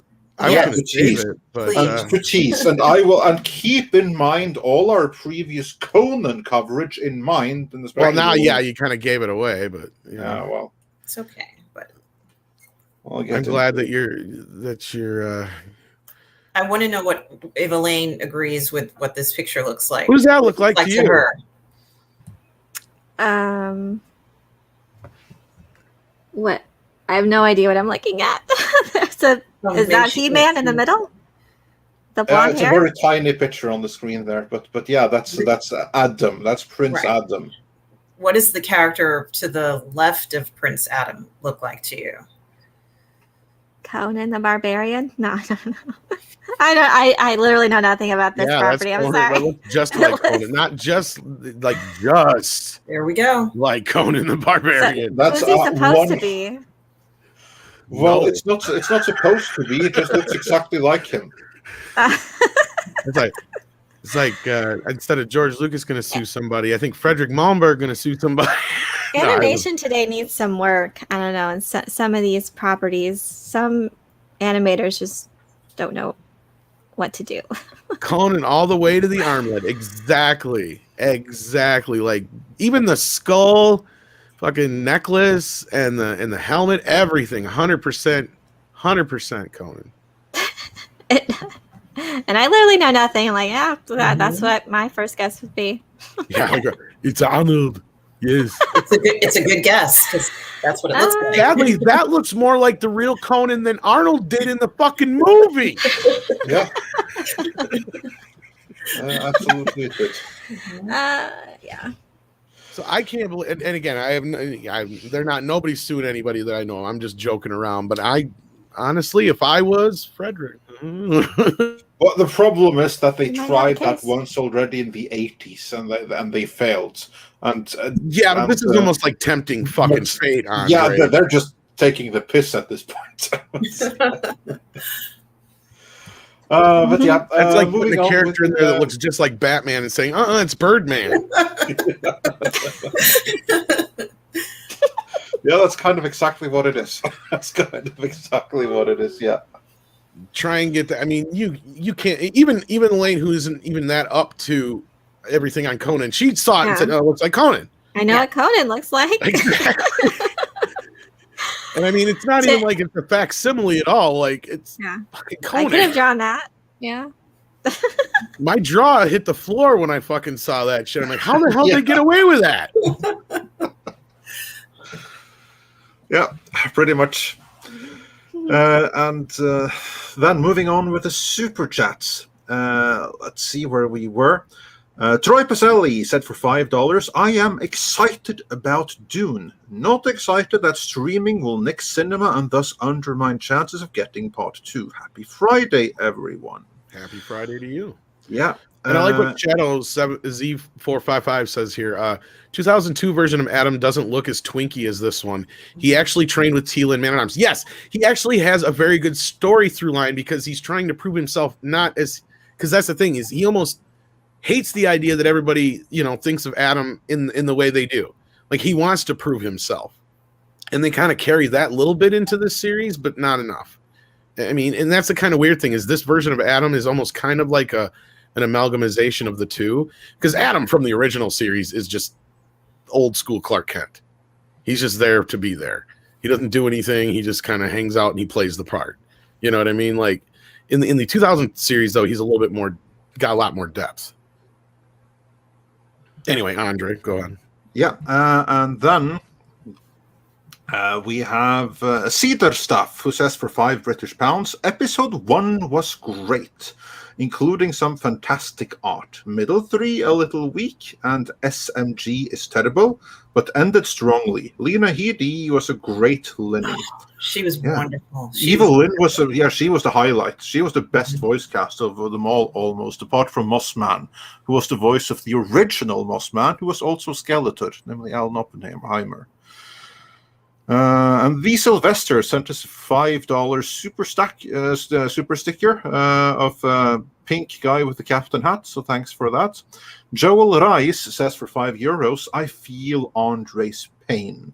Pour one for He-Man, and don't forget, we the fans have the power, and we wholeheartedly reject this crap. The DCV Titan says, and the fucking after show. This was a love letter to fans of the original series. If this is how they treat fans, what do they do to their enemies? Yeah, there's an after show. I didn't see this. It's about a 40-minute after show. Oh my God. caught about 25 minutes of it. I ran out of time, but yes, there is an after show, and they interview Sarah Michelle Gellar, and of course Kevin Smith is there, and some of the woman who plays oh dear, what character is it? One of the other characters, Andra. Yes, I believe she's the host of the show, and yes, of course.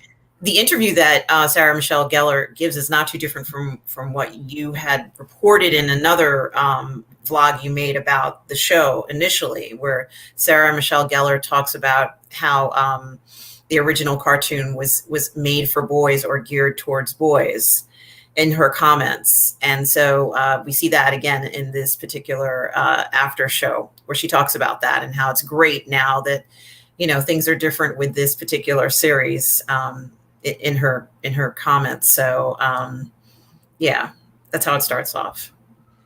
Yeah. And Silver Nova says, really enjoy the original Dune soundtrack by Toto. It will be difficult to top that. Elaine, do you think that the soundtrack from the original Dune movie, or the 1984 version, can be topped? I think that soundtrack works for the Lynch film. I feel like what Hans Zimmer is doing much suits what this film in particular. So it's really hard to compare in that way, because I can't imagine any other soundtrack, for the Lynch, backing the Lynch version. It worked for that, especially like more campy tone. And but particular this trailer, I really liked the score in that little snippet, more so than what the original trailer, that kind of play off of the Pink Floyd song. It maybe kind of an homage to Lynch's film, which is interesting, and I did like it, but I could see a lot of people didn't care for it. But this score, I think, on this latest trailer, I really did think really suited the entire tone of the film, of the footage that we saw. So yeah, I think it's going to be really good. But yeah, they both suit their perspective adaptations. I know it's kind of a weird answer, but yeah, I agree. I love what I've heard of Hans Zimmer so far, though. Yeah. Oh no, I'm gonna drop what I normally drop. How do you get Sting in the fucking movie and you don't have a song with him singing about fucking Dune? People want that cod piece. I don't know. All the time everywhere in the Dune. Get it in my cod piece and it don't feel so good. Don't stand in a Dune. No. Yeah, go ahead. No, go ahead. I'm done. I may be a little disappointed, though, if Fade ends up being bald, because it looks like that's what all of the Harkonnen house is going to be, bald, and I just never pictured Fade. Well, maybe they'll subvert expectations for him. I mean, he's like different because he's like the... Yeah, I hope that is different. Yeah, and he hasn't been cast yet, so they have all the opportunity, because he doesn't really have like a part in the story yet. So far, it's all about Raban. I just hope he has hair, but yeah, maybe he'll be a ginger this time too. But yeah, we'll see. To be attractive with a bald head, not everyone can pull that off. I don't know. Yeah, no, that's Michael Rosenbaum. No, Jesse Eisenberg, please. I don't.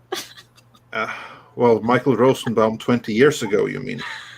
Yeah, he had a nice, smooth head and still was attractive. I don't know, but I just never pictured Fade as because he's supposed to be somewhat attractive and kind of on the same lines as Paul Atreides. So it's just, he was part of that. He's part of the breeding program too. And so it's like he's the anti-Paul in a way. Yeah. So I just imagined him with his great hair, just red hair also to have that visual distinction. Of course. I don't know. And Stephen Otten says, I've been waiting 2 years for Dune. Review of the IMAX footage gives me hope. Oh, I'm so glad, Stephen.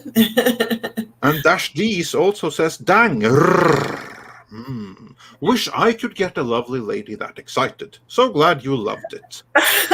Thank you, Dash D's. House Atreides also says, thank you. Me being jealous doesn't even come close to how I feel that you saw the first 10 minutes. I so want to see this movie. Thank you. I thought about you, House Atreides, because of your name when I was watching, when I saw it. So Just keep that in mind. And Bald Giant, he sounds like a hard Conan, says for $5, is making Dune sound like it got the same TLC Peter Jackson gave the Lord of the Rings trilogy. Yes. Never read Dune, but I'm sold on seeing this now. I'm so glad. Legion Steve says, I really want this Dune movie to be good, but had no confidence it would be. So I'm really happy to hear preview. Ryan Reagan says for $5, I think I'm going to skip this new Master of the Universe, and it was difficult to find the 2002 version. Yeah, we got this one already. Darius Munchausen sent us a popcorn super sticker. Joachim Stark, oh, this is a good one. He says, think of Kevin Smith and hit that like button. So yeah, do that. And on that note, don't break your pooter or your mouse. Yeah, Yellow Flash 2 also says Kevin Smith is a confirmed liar. Stephanie Janishek's Smuggler's Cantina says, Andre, I feel bad for you. This MOTU is Wokistanian trash.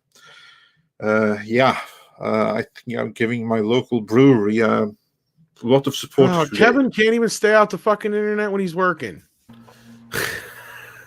Has he done something? Has he tweeted? He tweeted out because somebody said revisiting a pop culture classic mythos again is special, but to have been able to have shared the magical experience with my 7-year-old daughter made Master's official revelation even more special. Thank you, that Kevin Smith, and he responded and retweeted, this is our dream in the Revelation writers room. Parents would watch with their kids. So happy it's coming true. Thanks for bringing your kid on the trip to Eternia. I'll be on to talk about it if you want to tune in. So that's why he's out on the circuit today. Yeah, very strategic. Your daughter could have just watched She-Ra too. Mm-hmm. Could have introduced her to the original MOTU.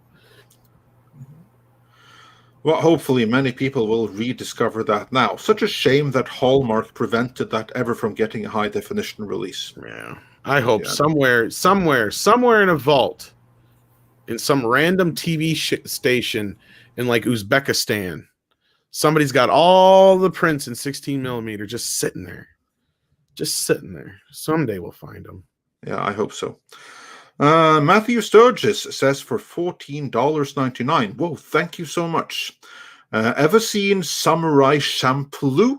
Andre reminds me of the character Jin, the cool, reserved samurai. Kind of fun to see him drunk and pissed. And I cancelled my Netflix last night. Screw Kevin Smith and Netflix. The Wall says for $5, I'm starting to wonder if we can do to Netflix what was done to GameStop, except turn it into a hostile takeover. Yeah, I don't think so. Netflix has a little bit more financial strength than GameStop did. Corvus 6 says for $5, so any bets on when Kevin Smith will pull out a new video either owning up to or apologizing for his lies? Doubt we will get one, but you never know. Now, all he did was double down and claim that I didn't really lie. He-Man is in every single episode, although it's just a flashback and he's dead in half of them, but yeah. So now you've gotten all the apologies you're going to get. The Wall also said all these a-holes keep taking over the stuff we love. Maybe we should try to take over the platforms they're using. And Hypergiver 2 says, I'm envious of Andre. He can get drunk and rip this shit show apart. I have to work and suffer in silence. Yeah, but only for a while longer. Be sure to check back in the stream in, 40 minutes. We have to hurry up here. And then, Tom, you have to introduce Rod. Rod Thunderheart has the power to say, Hail Andre, Tom, and I must admit I'm most excited I've ever been for a movie now after the new Dune trailer, hearing how excited the director was. And Shum says for $5, let's never forget that Kevin Smith gave us Batman peeing his pants and He-Man's ass cheeks in his magical girl power-up sequence. He gave us Batman peeing his pants? Yeah, he said that the first in one of the Batmans he wrote, he said one of his first times fighting crime, he pissed himself. Huh. Okay. Well, that was. Yeah. Well, that's in character for the guy who did Revelations. Elaine, have you seen He-Man Revelations yet, or have you any intention of doing so? I have not, and well, I don't know. Don't do it. Is it wait? So this new show it's called He-Man Revelations. That's what it's called. It's Masters of the Universe Revelations. The fans call it He-Man Revelations. It actually is Teela Revelations. Well, just from what I know about Kevin Smith, well, it's mostly just from what I've heard from like hardcore fans of it. Doesn't really sound worth it, and definitely not what I would want to be my first experience then with that. Yeah, no, I don't think this one is going to convert anyone who wasn't converted already from something else, I have to say. And then we have Diego Luis Mamani Corrizo, who says for €2, have you covered on how Foundation series will be? No, we have not covered the Foundation series. I honestly know nothing about it. So I have to... It looks decent from the trailers. I don't know anything more than that. Elaine, are you a fan of the Foundation books by Asimov? Yeah. Well, it's been a while since but I'd have to reintroduce myself to that world. It's very dry, I would say, but really cerebral. I'd say it's definitely worth getting into. He really expanded upon it, even more so with the robot trilogy, kind of marrying the Foundation and Robot trilogy. So it's like even more expansive. But that's what started it all, basically, and what I'm sure Frank Herbert drew inspiration from in crafting his Empire stories. But the trailer looks good. I am intrigued. There is like this idea that they've introduced cloning, though, which I'm a little... I don't know what the inspiration was for that, because the brother Dusk, Day, and Dawn, and Lee Pace's brother Day, I think. I love Lee Pace. I mean, he looks great. And Jared Harris is Harry Seldon. But yeah, they're like part of this cloning genetic imperial dynasty. So he's just a clone of himself, and the younger one is just his younger self, and the older one, which that's not a part of clones themselves. Is such an odd thing to introduce into this property. So robots were a thing for sure, these intelligent machines. So I would like to know what the idea was. They're introducing new concepts to this world, and definitely I'd say it's harder to adapt than Dune, actually. In regards to certain stories and characters, there's just a lot of time, thousands of years in between certain events. I don't know. I'm more cautious, but it looks pretty. Whether or not it'll stay true, like, to the themes, I think it's just harder to do, though, in that way, especially since more just cerebral science fiction, but to also make it like entertaining. It's just a very interesting balance there. But I think Jared Harris as Harry Seldon is very intriguing. There's Lee Pace as the Emperor. I'm interested. I'll check it out for sure.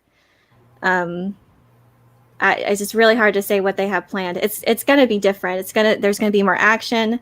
There's going to be a departure there, but hopefully it will at least live up to the spirit of the novels. I don't know. Yep. They have their work cut out for them. Indeed. No, I'll just have to look at. So I know nothing. I haven't heard anything. So we'll just have to wait and see for how it's going to turn out. We'll keep you up to date as we learn more. But right now, your guess is as good as mine. I just hope for the best. Mr. Tickle Trunk sent us 2 other super chats back to back. First one says, even if this isn't fake woke, I think Hollywood can't write its way out of a paper bag right now. I don't have a lot of faith in this show. And then it saddens me because this show can be low budget as the Benny Jesuits are about subterfuge and string pulling from the shadows. So lots of talking. Yeah, so that leaves even more to the writer. So let's hope they're up to the task. Paul Elder says, what is being female-centric is being written by writers who appear to hate women as much as men. Who's the real audience they write for? Yeah, we covered this one already. That would be the Twitterati, certainly not the fans. And Paul Elder says for $10, Tim, thank you so much. Tim Curry performed the audiobook for Dune sequels House Atreides. Tim's portrayal of Baron Harkonnen, when young and fit through his later morbid transformation, brought it to life. Best Baron ever. Have you heard this, Elaine? Tim Curry's reading of House Atreides? No. Tim Curry read the audiobook House Atreides. Oh no, I did not. Well, this is makes me shiver with them. I will have to Patient. check that out. Yeah. Tim Curry has an awesome voice, and him then performing the Baron as he's a young fit man becomes deceased and an old man. Yeah, that should be very interesting to hear.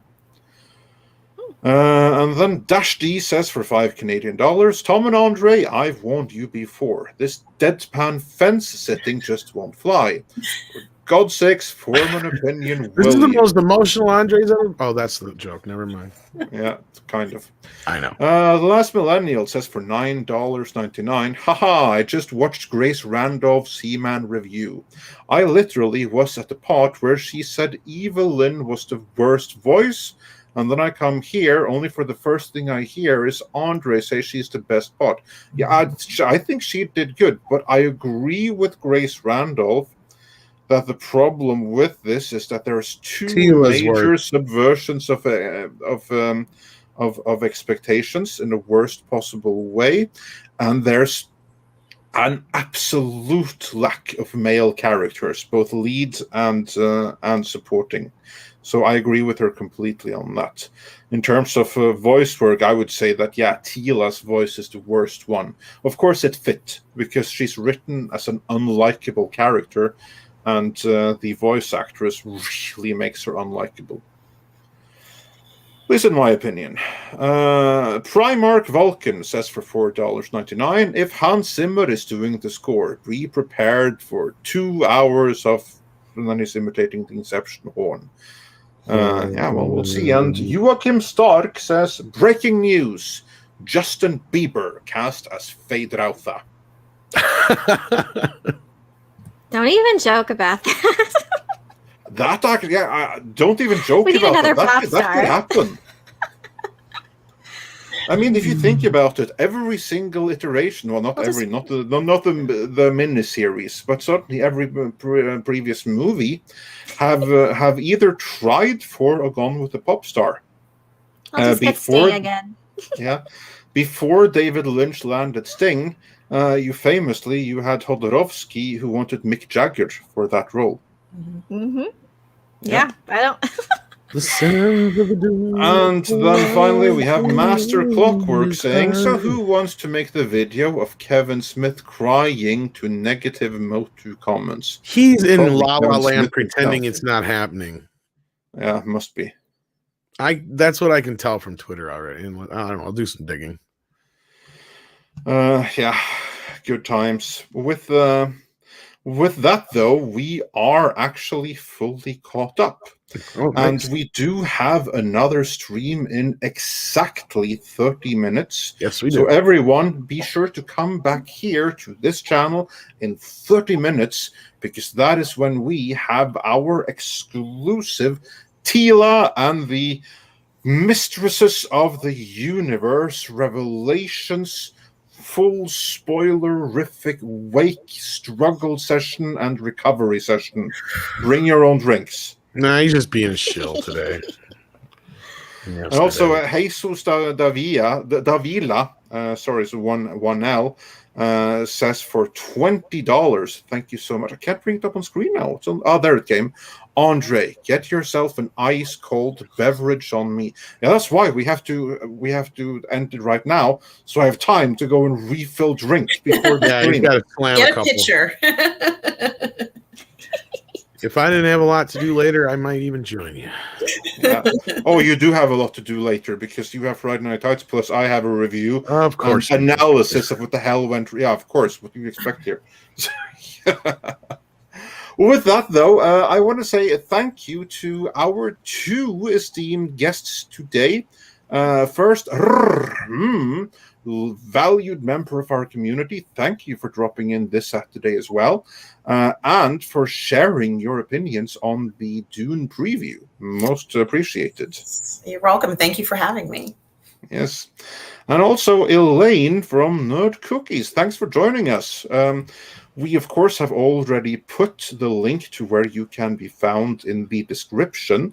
But for those who are new to you, tell us again, where can people find you and what do you cover? Well, thank you so much for inviting me on. This was great to chat with you, and you always an awesome chat that people come to enjoy this stream. But yes, thank you again. And you can find me on my main channel, Nerd Cookies, where I cover sci-fi and fantasy news and lore. If you're new to Dune and you want to kind of get a refresher, most of my videos are kind of introductory, almost like a prelude to Dune. So if you're new to the story and don't want too much spoilers, I try to be a little less spoiler heavy with certain elements, and then of course I have ones for that just say everything. So hopefully there's a nice mix there. But yeah, I cover other stuff too: Battlestar Galactica, Stargate. Various other things. So hopefully there'll be something you enjoy there. You can also find me on Pop Cookies. It's a new pop culture channel I just started. If cover more other news related to pop culture. And you can also find me on Nerd Cookie Arcade, where I do my gaming streams. And you can also follow me on Twitter at Nerd Cookies. And I think that's it. All right. So thank you so much. Thank you for being here and hopping in for the last part of the show. We appreciate it. And so do you have anything coming up you'd like to plug or talk about quick before we head on over to the He-Man stream?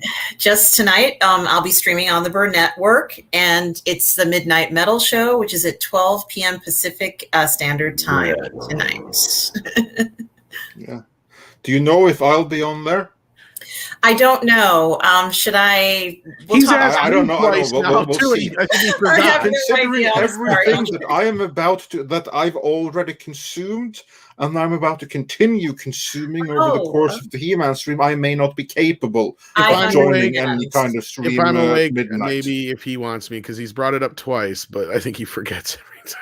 Well, I'll find out, and I'll definitely get back to both of you. I just talked to him a little bit ago. He was supposed to hop in and talk to us about this, but he got busy, so he wasn't able to. But And our good friend Valiant Renegade, go check out his channel. He put out a great analysis in his most recent video, so go check that out. And he says, fun show. Thanks, folks. There will be a Dune 2. Production 200 million domestic box office. Bring in 1.5 million new HBO Max subs. Money is out there. I don't think you're wrong, Valiant. I don't think you're going to be far off. I do hope so. I think what I noticed that there was more interest, it seemed like, in Dune than there was in the Batman. And I mean, that's freaking Batman. I don't freaking blame them. I mean, how many Batman have we gotten? And true, but and like I've been saying, something like Dune is ready to pop. Like they're ready for something different. And I mean, the masses, like the general audience, we're ready for that next thing. I mean, it's been 20 years since Lord of the Rings. Game of Thrones kind of left a bad taste in everybody's mouths.